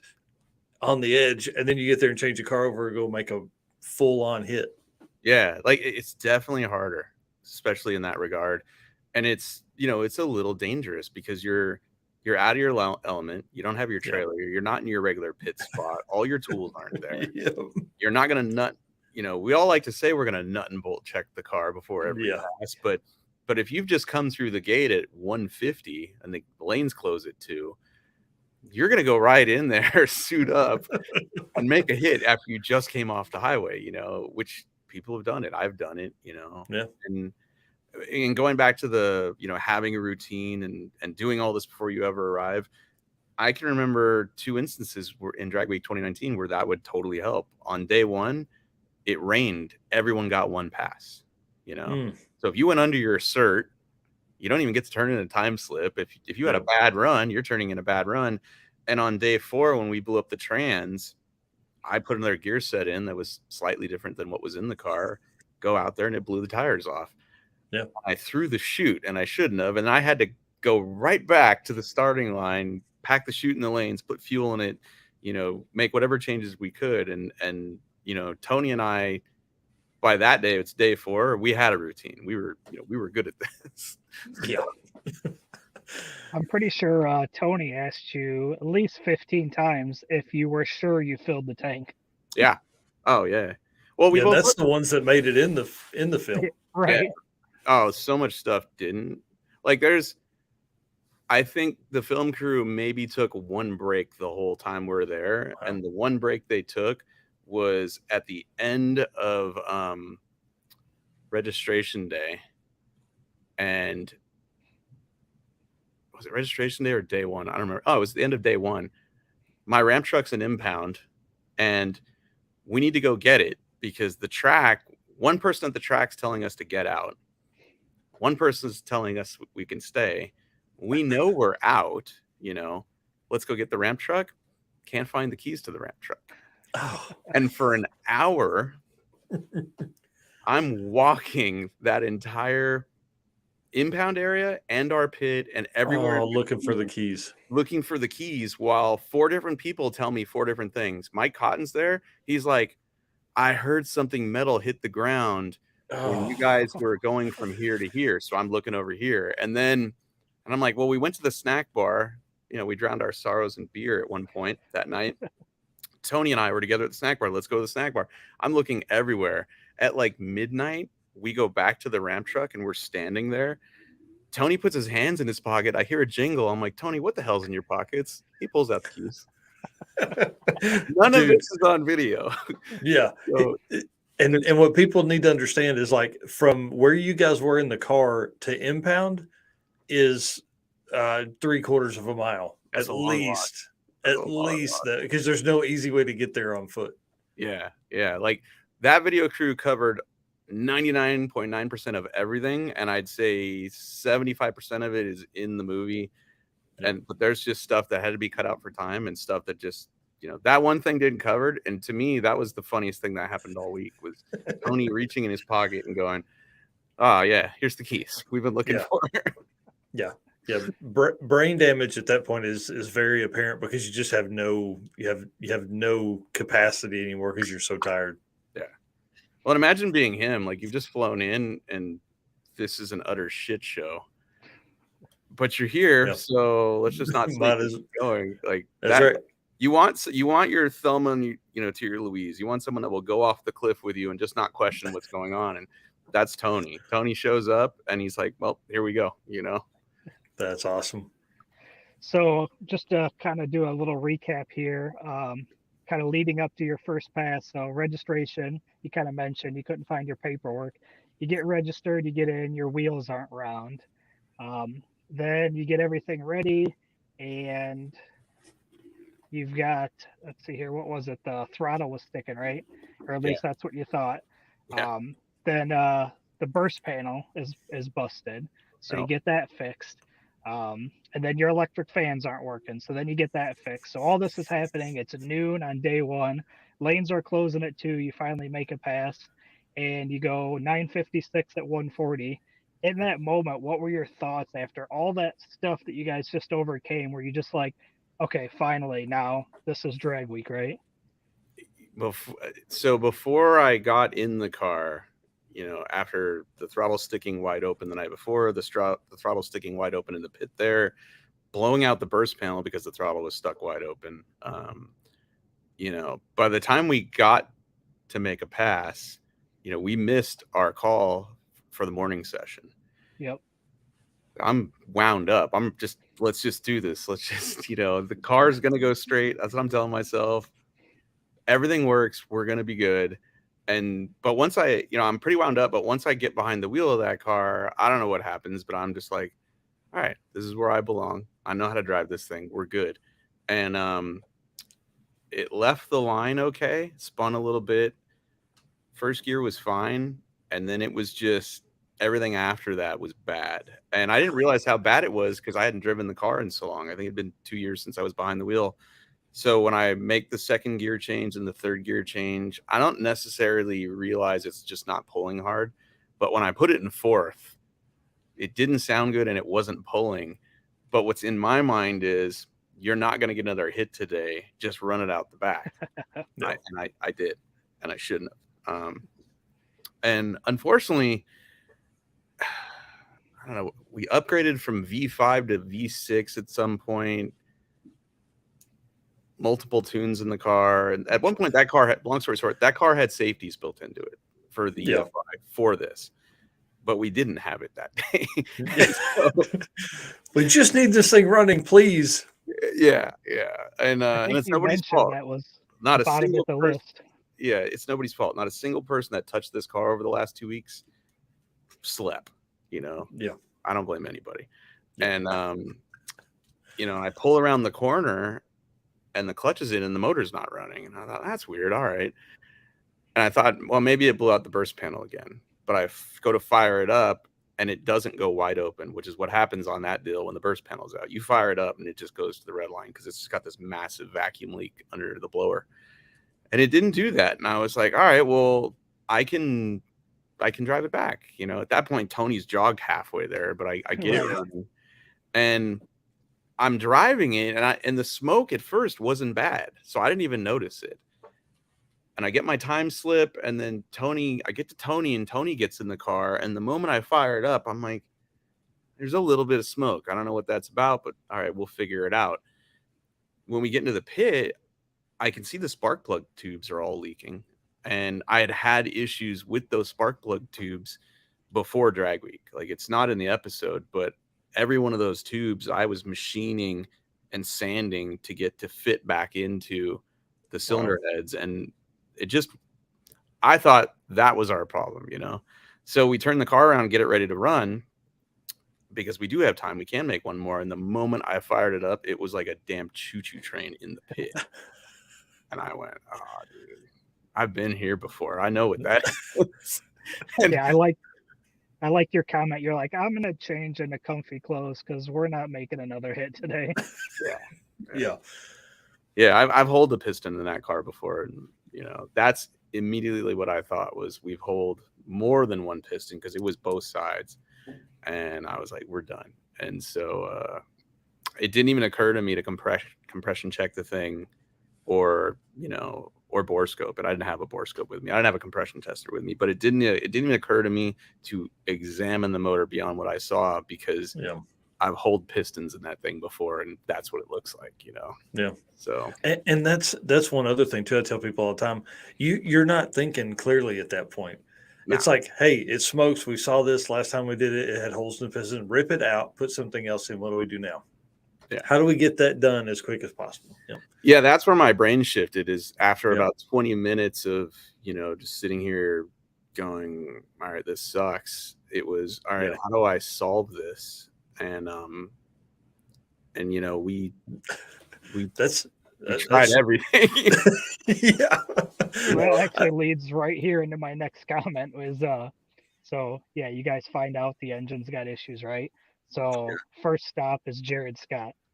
So it wasn't actually. I think that's how it plays out in the episode, but the first stop was Facebook Marketplace. Okay. Which is, I think Tony was on there searching. I remember that. Yeah, and it really works out because 426 Hemis are like hen's teeth anymore. And we tried that. What else? I called somebody else that I knew. Went to Jared. You called Ryan. I think it was Ryan Brutt. Yeah, called Ryan Brutt. I went to Jared to tell him we were out. And then I walked back to the pit and Tony was like Yeah, Which Tony nice. went and asked him. That's what it was. Yeah, Yeah. dude, I don't Tony's over there like slinging the sales pitch, man. Yeah, I don't know how it plays in the episode because to be honest, I haven't watched it. But Yeah, you lived it, man.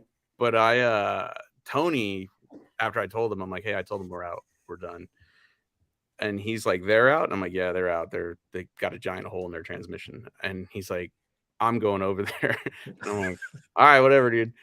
I didn't really know what he was about to do. And so he comes back and he's like, he said yes. I'm like, to what? He's like, you can use his motor.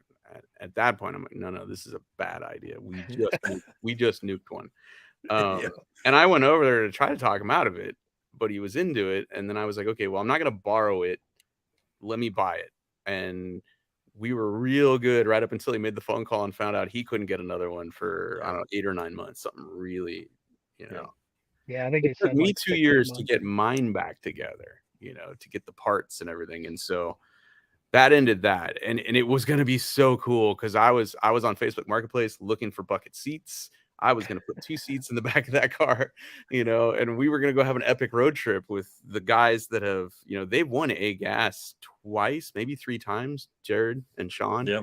And, it was going to be cool because they're actually really good dudes. Like we talk pretty frequently and it would have been a fun road trip, but I totally get why he couldn't give me his motor or sell me his motor. Yeah. And then I talked to Ryan and Ryan got in touch with the guy who got a pacemaker in that day, but somehow still wanted to somehow help us out with a motor, except he's a collector and he has a bunch of old Hemis, but none of which were probably going to survive drag week. Certainly not with a blower on it. And then I don't know, a while went by and Freiberger called me. And that was when he told me, he's like, the Hemi Grammy is sitting at Cotton's shop. And I was like, no way. He's like, yeah. And I didn't think it through. So the motor in that car used to be my motor. That motor had a blower on it at one point. But when I had it rebuilt for Freiberger for that car, the rings got changed. The ring gaps got really small. Like it's an NA deal that makes good power. I think it makes a little over 700. And I didn't know that day. It wasn't until the next day when that thing's dangling and half the parts are off of it that I had made a Instagram post or something showing the 2 cars. Well, the engine builder saw it and he called me. Wow. And my friend James Bostic is like, buddy, you can't put a blower on that motor. I'm like, I'm not going to run a lot of boost. He's like, no, you can't run any boost. And I was like, oh, that's good info. Yesterday, it's great info. Today, it's really good info. Yeah. And so once I found that out, I'm like, I'm not going to blow up his motor too, And nothing was lining up. None of the pulleys for anything. Not the crank trigger, not the blower. Nothing was lining up. So how was that? How was that roller coaster? You think you got an engine from Jared? You don't. Ryan's got a lead, and then that falls through, and then the Gremlin. Like, what was that roller coaster of emotions like? The whole time I was like, God, I just want to drink because it was going really good and then really bad. And then it was going even better and then worse. And then, the clock's ticking because we're not out yet, I had my time slip. We weren't out. And then it was, okay, we're done. We're actually done. And, we could have ordered, had we known earlier, we could have ordered rings. We'd still be out, but we could have gotten rings maybe a day earlier than we had. But now I have the guilt and the obligation of putting Freiberger's car back together the way it was. Yeah. And so that burned, half a day right there. Yeah. So it seemed in the movie, it seemed like all this stuff happened pretty quick, but I imagine, do you remember how long it was from when you had the conversation with Jared Scott till the Gremlin conversation? Was it like multiple hours? No, it was maybe an hour. Oh, really? So it all happened quick. Yeah, Tony talked to Jared, and we've got Jared's motor, and literally at that moment is when I meet Kenny and his son Gage and everybody from Kenny's shop who were just standing there next to our pit, seeing what was going on. And Kenny's like, "I'll go to my shop and get tools and an engine hoist." And I didn't even know him. We just met him. I'm like, hell yeah, wow. This guy's got a motor. Let's start ripping cars apart. And within an hour, we realized I couldn't use Jared's motor. The pacemaker guy is not going to be able to help us. and Freiberger calls me, and I try to talk him out of that, and and he was too cool to let me talk him out of that. I actually wish he had, because in hindsight, that would have saved some time. It would have saved you some time, and you'd have then pulled that motor apart and realized. I do want to ask, how good was that beer that night? You guys are standing around in a circle. You've literally thrashed for hours and hours. How good was that beer? Well, it was Sean Fink's beer, and his son Tyler's so it was extra good. I like when I get Sean's beer. I like free and cold. Yeah, I don't discriminate. I just like cold. Cold's good. Even if it's not free, just cold, Right. And it was pretty good, because that night, we felt pretty good. It was real late when I realized, I think I had talked to my wife on the phone, and she was like, "What's going on?" I'm like, "This is bad." I'm like, "This is so bad." I'm like, "I got a Gremlin ripped apart. My car's ripped apart. I don't have a day off after this is over to put these cars back together. They're going to throw us out of this parking lot." It was just it was all coming down on me. And I was like, "Oh my God, what have I done? I've got a camera crew sitting here.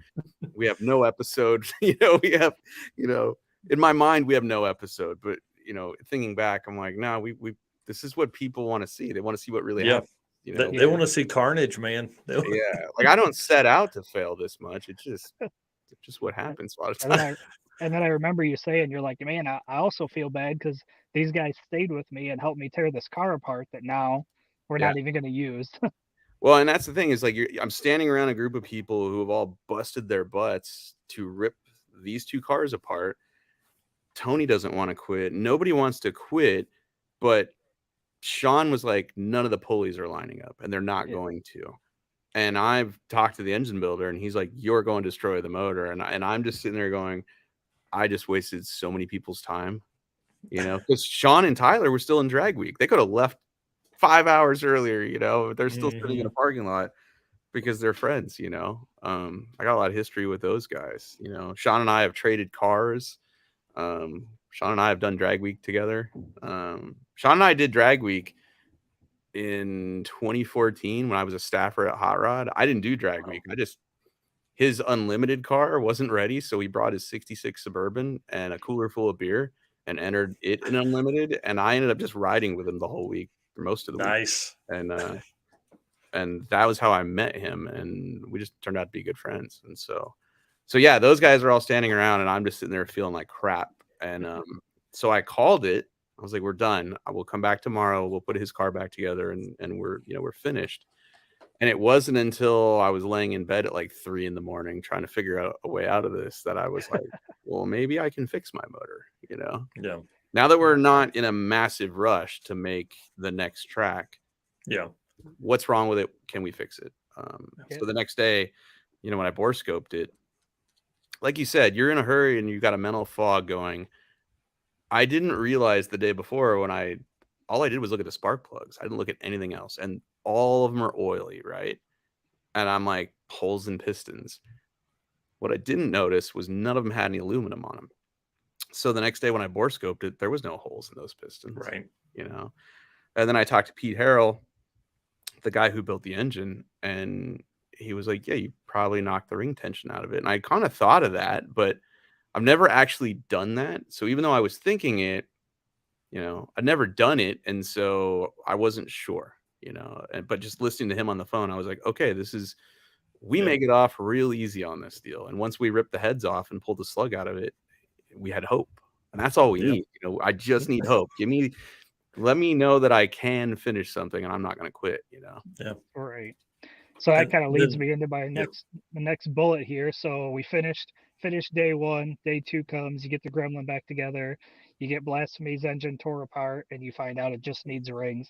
How much of a relief was it when you realized, like, hey, we didn't destroy this engine?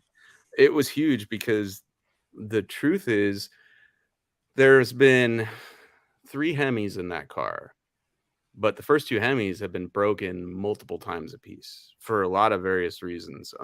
I worked with an engine builder who just turned out to not be the guy I thought he was. So that accounted for 3 blowups of the second Hemi. And then the last blow up on this current Hemi, was my fault. We had the shift linkage in backwards at Rocky Mountain Race Week, and first gear was second gear, and second gear was first gear, and I didn't figure it out until it was too late. And so this Hemi that's in the car now is Hemi number 3, and it's a brand new Keith Black block. It's a brand new crank. The rotating assembly was everything was new. And so when I realized it's just rings and there's no metal in this motor, dude, I thought I won the lottery.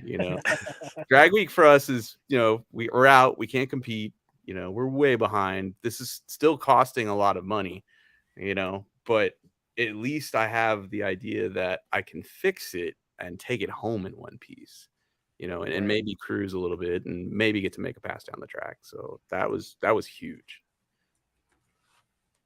Heck yeah. So then let's see here. Where are we up to? We're up to now you've got rings shipped to Indy, right? Yeah. And you're heading to what was it? Snake Enterprise. So you get there, you spend the next 16 hours rebuilding the Hemi. So Yeah.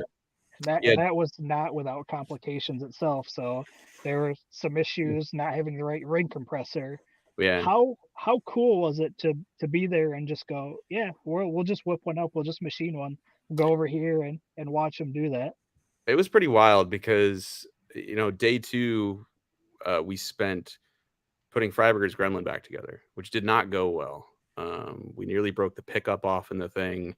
I don't think it's in the episode, but the truth is when we fired it up, it didn't have a lot of oil pressure because the pickup was cracked. So we, when we were done there that night, we left knowing, okay, this car needs to go to Kenny's shop and Kenny needs to R&R the oil pan and the pickup off of it because it's still not right, which he did. And then when we went to leave, at like 2 a.m, our original plan was to drive straight to Indy. But when we went to leave, the brakes went out in the ramp truck in the parking. Yeah. I stepped on the pedal, puked fluid everywhere. And I was just like, oh my God. So we ended up staying the night on day 2 in Madison, getting up on day 3 and driving to Snake Enterprises. And at this point, I've never met Jake Sanders. He's just a friend of, Richie Crampton's and Johnny Lindbergh's. They connected me with him. And so when we get there, everyone's tired because I think we slept 3 or 4 hours that night. Everybody's tired. As soon as we get there, the drone flies into the tree. That was hilarious. And all I can think of was, oh God, we're going to lose the drone. It's not my drone. I'm like, oh no. Somebody's going to have to climb up this tree and get this drone. Yeah, but this place is magical. The drone comes right out of the tree. No big deal. We walk in there. There's CNC machines everywhere. And Jake Sanders is one of those rare individuals where he's like, yeah, come screw up my entire business day. No problem. No problem. It's no big deal. We just got to get these blocks ready for Top Fuel cars on the weekend. It's no problem at all. Yeah. And I mean, we used all his paper towels, all his brake clean. He wouldn't take my money. And when you get to the end and it's time to reassemble it, the ring compressor won't work. So he CNCs one. And what's not in the episode about that is so the bore on that motor is 450, I think. And one of his friends is a killer CNC programmer. So he's going to whip up a program for it. Except the only chunks of aluminum they have there are really big. So you're going to spend a lot of machining time to get it down to about 4.5 inches in diameter. Well, his buddy, the CNC programmer, and I feel bad, I'm spacing on his name, is like, I have a smaller piece of aluminum back in my shop. I think it's 6 inches. I'll run and go get it. So he leaves, and it takes a while, to get it and bring it back. They get it, chuck it up in the machine, run the program, and the cutter's not hitting the aluminum because the aluminum, he didn't measure it. He just grabbed it. It's way too small. And so now, Tony and I are like, we're pretty much out of stuff to clean. And we're waiting for this machine to whittle out this thing. So now they got to get a really big chunk of aluminum from Jake's shop, man, put it in there, and then start machining it. And so during the day, we thought we were going to get out of there at a reasonable hour, like midnight, But as it turns out, we fired that motor at like 4 a.m. the next day, and it sounded horrible. It sounded so bad. But we were so tired. I was like, whatever it runs, I don't care. Let's go sleep for a couple hours and come back. And so we did that. We came back, and as it turns out, when the guys were installing the crank trigger wheel, it got put on in the wrong place, and so the timing was just way off. Wasn't a big deal. So yeah, I think that part, half of that story is in the episode, the other half isn't, because I think it got cut for time. Yeah. Well, So after 16 hours, like you mentioned, it's 4:35 in the morning by the time you're firing it up. Were you worried that with being tired and everybody's trying to rush that you might have overlooked something? No, I was so tired, I didn't care. I was like, I don't care if someone dropped the 9/16 in this motor at this point. Let's just push the button and hear it make noise. If it's wrong, we'll fix it the next day. Like, this is how tired everybody was. Ryan Crossley, good friend, camera guy on Roadkill, and he's there helping.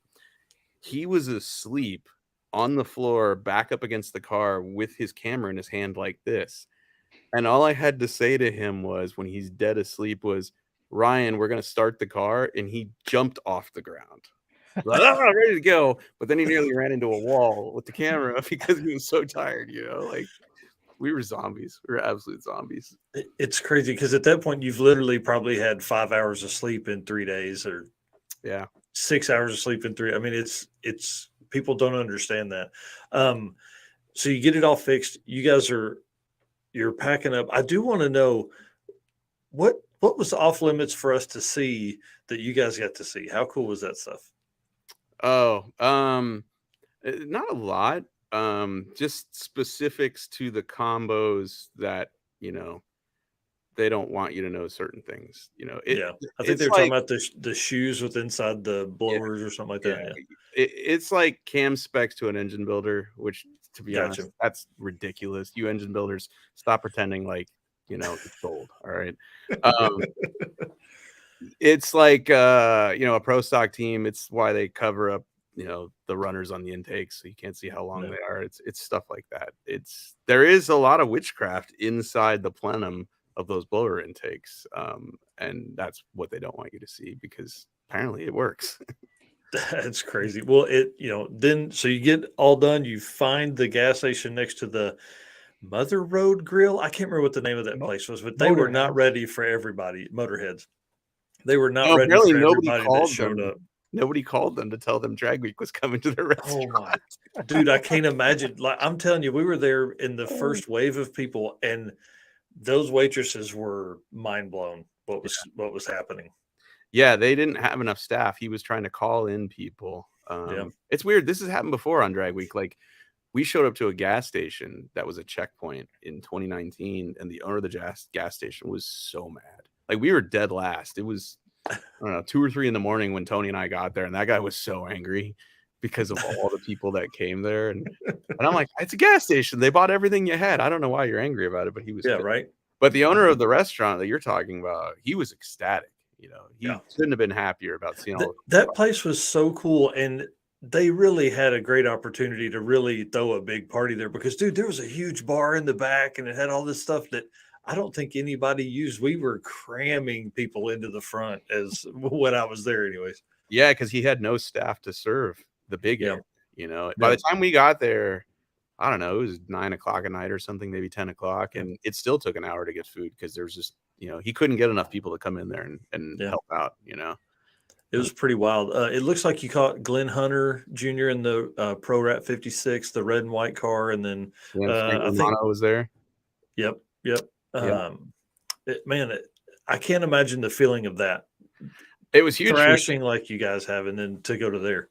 It was huge because you finally, because for me, a lot of Drag Week, and I haven't been able to really enjoy this part of it, is the parking lot party, the gas stations, the checkpoints. The times I've done Drag Week, we've been so late every day that I'm a lot of times the last guy to the hotel. And so you miss all that. And so we finally get to this gas station, and I see just straight up legends standing at the gas pump. Like, Glenn Hunter's a hero of mine. Frank Romano's probably the only guy I'll ever let tattoo me again. Like, those dudes, for me, they're the reason I do Drag Week. is Yeah. just to be around and in the company of people like those guys. And so that was awesome, you know, and we were dead tired. By the time we got there, we weren't going to unload the car because we were too sleepy. And then we saw those guys and we're like, oh, we're cruising with those guys. Yeah, we're cruising with those guys. And John Puckett, I think, was there too. Yeah. And so Another legend. yeah, Frank Romano and John Puckett were just on the Clutch Burners podcast with Bill and Rich. I heard. Yeah, that's such a great episode. I know you have all the time in the world to listen to podcasts, but it's really a good one. I will make it a point to listen to John Puckett and Frank Romano talk about stick shift racing. It's I will learn some stuff, and I've bent Frank's ear so many times about how to drive a G-force, you know, and yeah, those guys are cool. Yeah. So you unload the car, and then Eric, what's your comment here? Yeah, so just like the story's gone, right? You unload the car, you're with everybody, you go, and we're gonna go street tune this real quick so we can keep driving. 2 miles away, something breaks. So at the time, you're thinking, you know, the rear end's broke, but what did it feel like? You're like, I busted my butt, we got the engine together, we're with everybody, we're about to go cruise, and then yet something again happens. Yeah, it was a kick in the nuts because, you know, you're really tired, but you're just high on life because the car is driving beautifully. I'm leaning it out as we're going down the road. It's the engine's happy, everything's good, and homeboy clicks it in 6th gear, and just all hell broke loose. I thought the trans broke. I was like, what in the hell is that? You know, like, you know, because in my mind, we thrashed to put the car together. We screwed something up. You know, like we had to, clutch was out, throwout bearing, trans, all that stuff was undone. And so I thought we screwed something up. But when we were pulled over on the side of the highway with semis buzzing by, I laid on the ground and looked under the car and I saw the drive shaft, you know, and I'm like, well, all right, we didn't break the drive shaft. And as you push the car, it sounded like the rear end was busted. So that's what I thought, you know. And so we start driving back to the hotel. And it's really late. And I'm like, I'm not even going to try to make a post about this to see if someone's got another 9-inch. It's so late. But then I was desperate. I was like, I want to drive the car tomorrow. So I did. And, you know, the guys at Quick came to the rescue and brought us everything we needed, including stuff. Turns out we didn't need it all, like a rear end third member, because it wasn't broken. It was just a huge needed U-joints. Yep. Man, it's I wish people could understand. It's just your brain doesn't work anymore. I know I've said that, and it's the brain damage of drag and drive, but like it's so hard because you've literally been on point for days now, 3 or 4 days. Yeah, the people trying to get the car ready. The people that win and that win more than once, they're a special breed of people. They are way more organized than me. They are better at this. They have their stuff together, and they're also very lucky because when you think about what you're trying to do at a drag and drive event, one screw, one nail on the last day, 500 yards from the drag strip ends your whole deal. You can be in first place, and you know, in 2019 we were in first place on day 3 and it broke first gear, and I'm like, we just broke first gear. Wow, you know, doesn't make any sense. And had there not been anybody in the parking lot that had another set of gears, shout out to Andy Starr, we'd have been done. You know, we would have just drove in second gear the rest of the trip. Was, you know, we were one drive away from winning that deal and broke first gear, you know. Andy Starr, another big block stick shift Tri-5 car. Yeah. And so, the people that win are, you know, for years I watched Larry Larson do this in his Nova with just a bag of tools and no trailer, you know. Think about the luck that it takes to get through not pulling your wheels off your car. He's the reason that I did Rocky Mountain Race Week last year, 2.0. And I took my Firebird and no trailer and left the tires on the car the whole trip just to see if I could do it. You know, and we did it, and it was really cool, but we were really lucky, you know. Some of the places we drove through, like at one point the route took us off road, you know, we were on a gravel road driving on those tires. So Race Week was an interesting time for sure. Yeah, that's another good event. I don't know if it's correct or not, but I heard there's like 23 drag and drive events this year, or 18 Yeah. or something like that. No, it's 23 as of right now. And we're looking, I've been called about 2 today that will be, potentially added. So you're looking at 25. And then King of the Open Road hadn't laid out there. So now these aren't, they're not national events, they're weekend events, 2 days of racing, overnight drive, stuff like that. That's what's filling a lot of the gap there. But we've got 7 national events for 23. Yeah, and that's great because that just means Yeah. I'm not late for whatever one I finally decide to go to. Well, I might be able to show up to one and have actually driven my car. It'd be great. Yeah.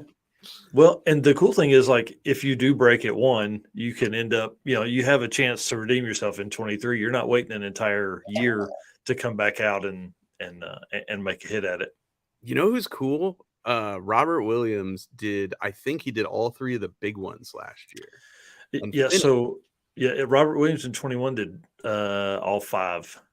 All 5. I didn't know it was all 5. Yep. And Steve Willingham did all 5 in the same 10-second Camaro. Robert Williams did 4 in Weapon X, the black Nova, and then did 1 in his Hellcat. It's why, I mean, he's a hero, man. And the Guido brothers are just cooler than everyone. They drive from Canada to Florida and then drive all the way home after finishing. And yeah, he won. Didn't he win the stick shift class? Yep. It's Sick Week last year. Coming back this year for it again. And if you don't like him, he'll choke you out. He's the Chuck Norris of the drag and drive world. Yes, that's exactly right. The guy drives from outer space all the way to Florida, races, wins, drives all the way back to outer space. And doesn't own a truck and trailer. Dude. So here's a great story. King of the Open Road, November this year. Hertz the car has an available trailer from Trevor Brandon with the GTR. Has GTRs going south to Texas. Trevor's like, hey, throw the GTO in the trailer and I'll take it home for you. He lives north of him. Guido's like, no, it's good. I'll replace a trans and the center section and drive the car home. Animal. Yeah. Animal. So, freaking Norris, dude. Yeah. It's pretty amazing. And then Cameron Thorpe, 2022, just one more shout out. He completed 4 national drag and drive events. It's impressive, man. That's got the maroon Volvo wagon, 740 wagon. I don't know if you remember it with the LSA in it. Oh, yeah. So he put almost 12,000 miles on his rigs doing drag and drive events last year. It's pretty crazy. Volvo wagons are pretty much the coolest cars out there for me. After Sick Week last year, I was like, what are the rest of us doing? I mean, we did only LS swap 3 or 4 Volvo wagon. Yeah, when you're only 3 or 10 slower than a Pro Mod, dude, with a single turbo LS Volvo wagon, wow. Yeah. And then freak Michael Morgan, he's insane. He posted a picture the other day with the decals. It's got a carbon fiber hood on it now. So hopefully we're going to see him come back out swinging for 23. Oh, that's cool. Because I had heard he sold it. I'm glad he didn't. Because it was for sale for a little while. It probably still is for sale. He's just going to keep working on it, though. That's know how we all do. That car's awesome. Yep.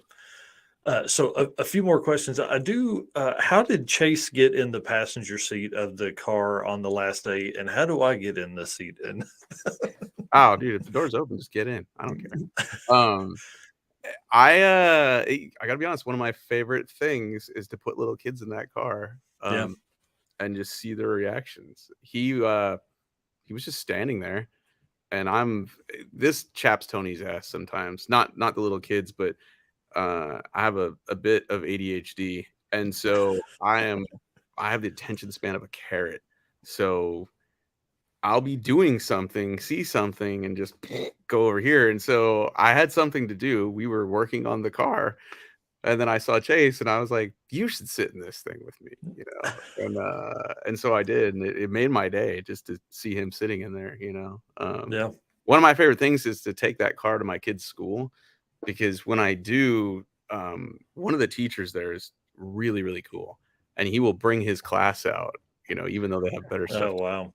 And I will put every one of those kids in the car. And their favorite thing is the fact that the steering wheel falls off. They love the steering wheel comes off. And so I'll let every one of them get in there and take the steering wheel on and off. And dude, it's so cool.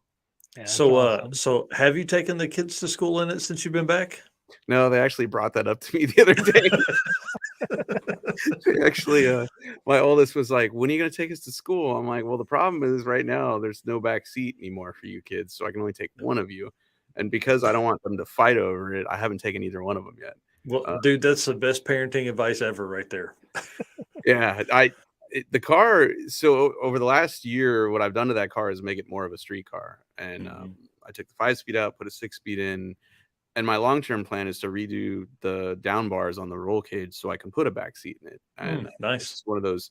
As soon as that happens, a seat goes in it, and the car for me becomes way more streetable. Like the car's gotten heavier; it has a steel trunk on it now. The fiberglass one is off, and it's probably not as competitive as it was before, but I like it better. Yeah. Kevin Jackson had a good question there. I'll pull it back up here real quick. Yeah. What are you bringing to Drag Week in 23? Are you coming back?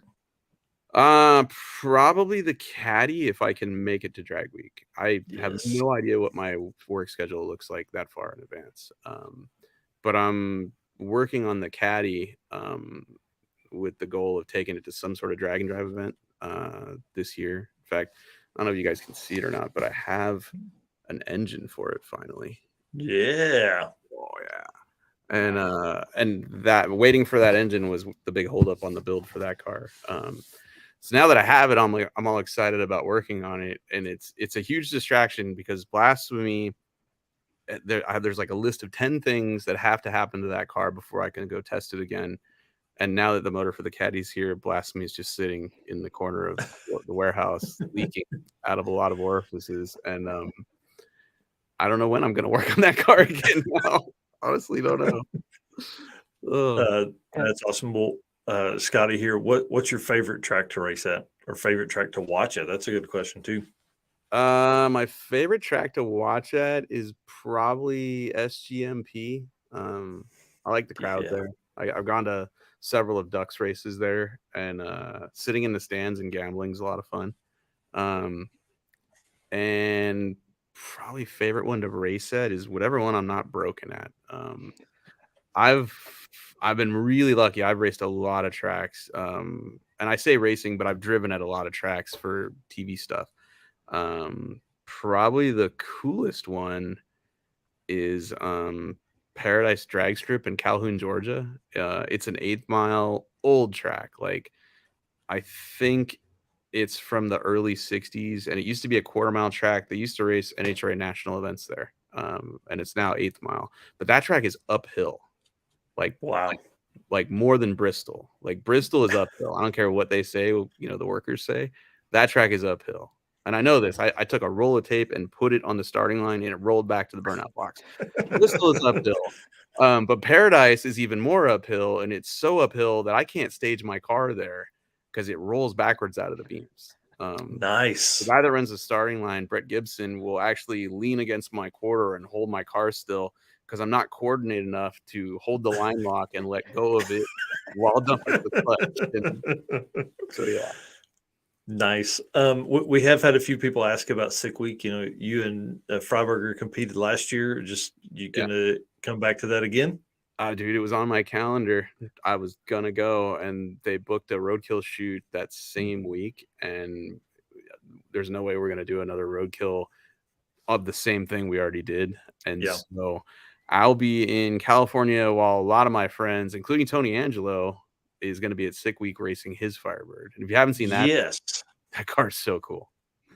That's awesome. We would definitely like to have Tony on, tell some of the stories as well, because he's an all around car guy. Like he does a little bit of everything. So I think he is great within the drag and drive community too. Oh yeah, he's a good dude. It'd be cool to hear his side of the story, for the movie as well. Oh, it won't be good for me. I'll tell you that much. I was gonna say there were a few times it sounded like he was maybe being kind of hard on you. Nah, I mean I deserved it, 100%. Well, no, he's actually a really good sport given everything. I've not set out to put him through. It just happened. Yeah. Him going back over to Jared and them, that was a really cool, big win. I feel like in my book here. All right, last question, then we'll let you go do your thing. I know it's getting late there in the Eastern time zone. Is Rubber Duck retired from Dragon Drives, or will it be back? Probably be back because that car done a lot of work to it recently in the quest to run an 8-second pass, and it hasn't done it. In fact, there's an episode of Faster with Finnegan coming out on the Motor Trend channel about trying to make that car run 8s. And even though I kind of just gave away what happened, you still need to watch it because it's a lot like what happens at Drag Week. It is just this god awful snowball that just keeps going downhill and running me over. So, you know, if the caddy's not ready and Blasphemy's not ready for something this year, I'll probably take the Duck out because I love that car. Sweet. Well, I think that probably answers that question of when would you do another Rocky Mountain Race Week? I want to do 1.0 because I want to So see bad. I want to see the Rockies. Yeah. That I hear 2.0 is the same route as 1.0 this year. Yep. And Same and stuff. Now I'm sure they'll move some of the route around, but I think it's going to be gorgeous.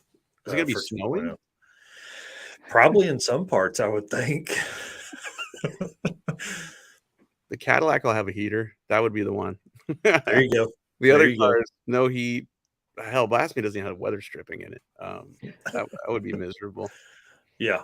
And the brakes. Yeah, that'd be pretty rough. And then this is the last one, I promise here. Are you trying to build a different car for every National Drag and Drive event?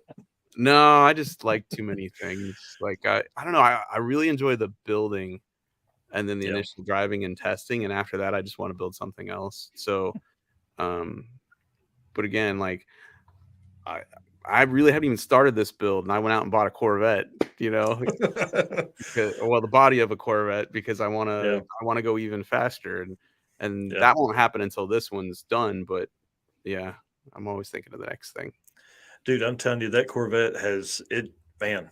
It's viral footage there for folks. I mean, everybody has an opinion about that car. Oh, I know. But if they saw it in person, like the more I look at that car, the more I think that car is kind of not necessarily an abortion, but it's for sure a 63 split window, according to the numbers on the car. But the windshield, I'm finding out, might be 67-ish. The doors might be 64. The cowl looks wrong for a 63. Like that car either got hit or somebody customized it. And it's supposed to be a white car, but in the back of the car, if you pull up the carpet, the tub is red, like red gel coat. And so I don't know. For me, I have no guilt about cutting that car up and turning it into a drag and drive car because I just don't care. That's right. And the car's kind of trashy. Like it's not a nice car. Right up your alley, huh? Yeah. Right up my alley for sure. Yeah. Well, dude, I want to thank you so much again for being here.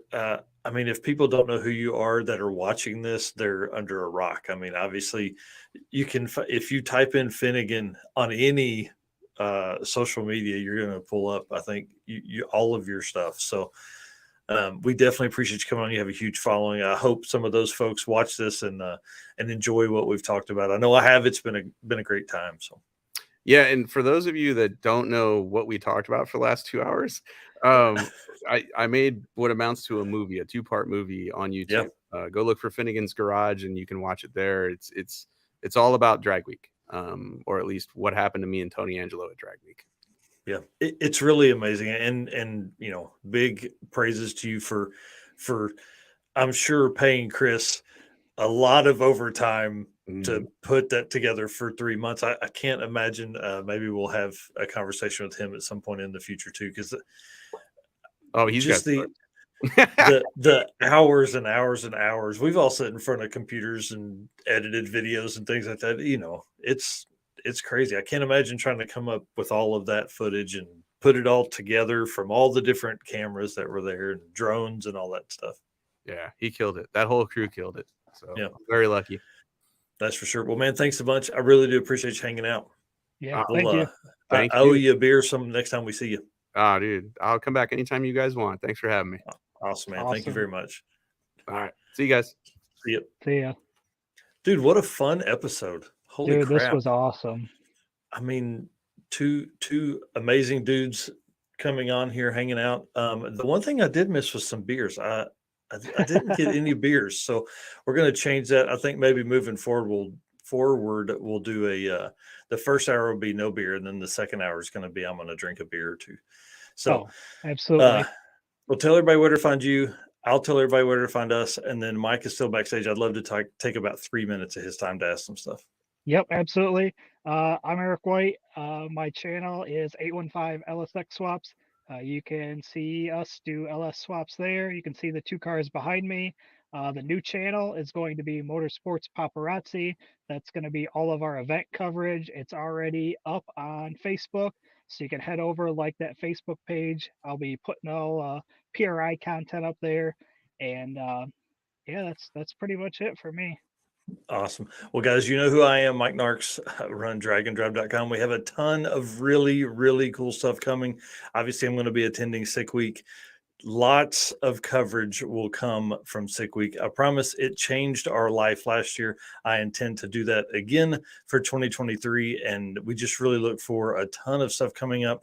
If you didn't catch earlier in the episode, we're going to start our Sick Week racer coverage beginning next week with interviews and conversations with racers for that event. I'm reaching out to last year's champions to see who is coming back, 1, 2, and 3, who's coming back. Would love to have some of those folks on.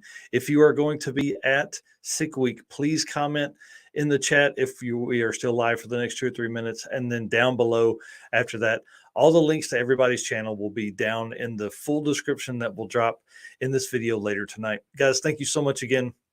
I really, really do appreciate everybody that's come and hung out for the entire more than 2 hours we've spent here tonight. So we'll see you next time, guys. Yep. Bye. Bye.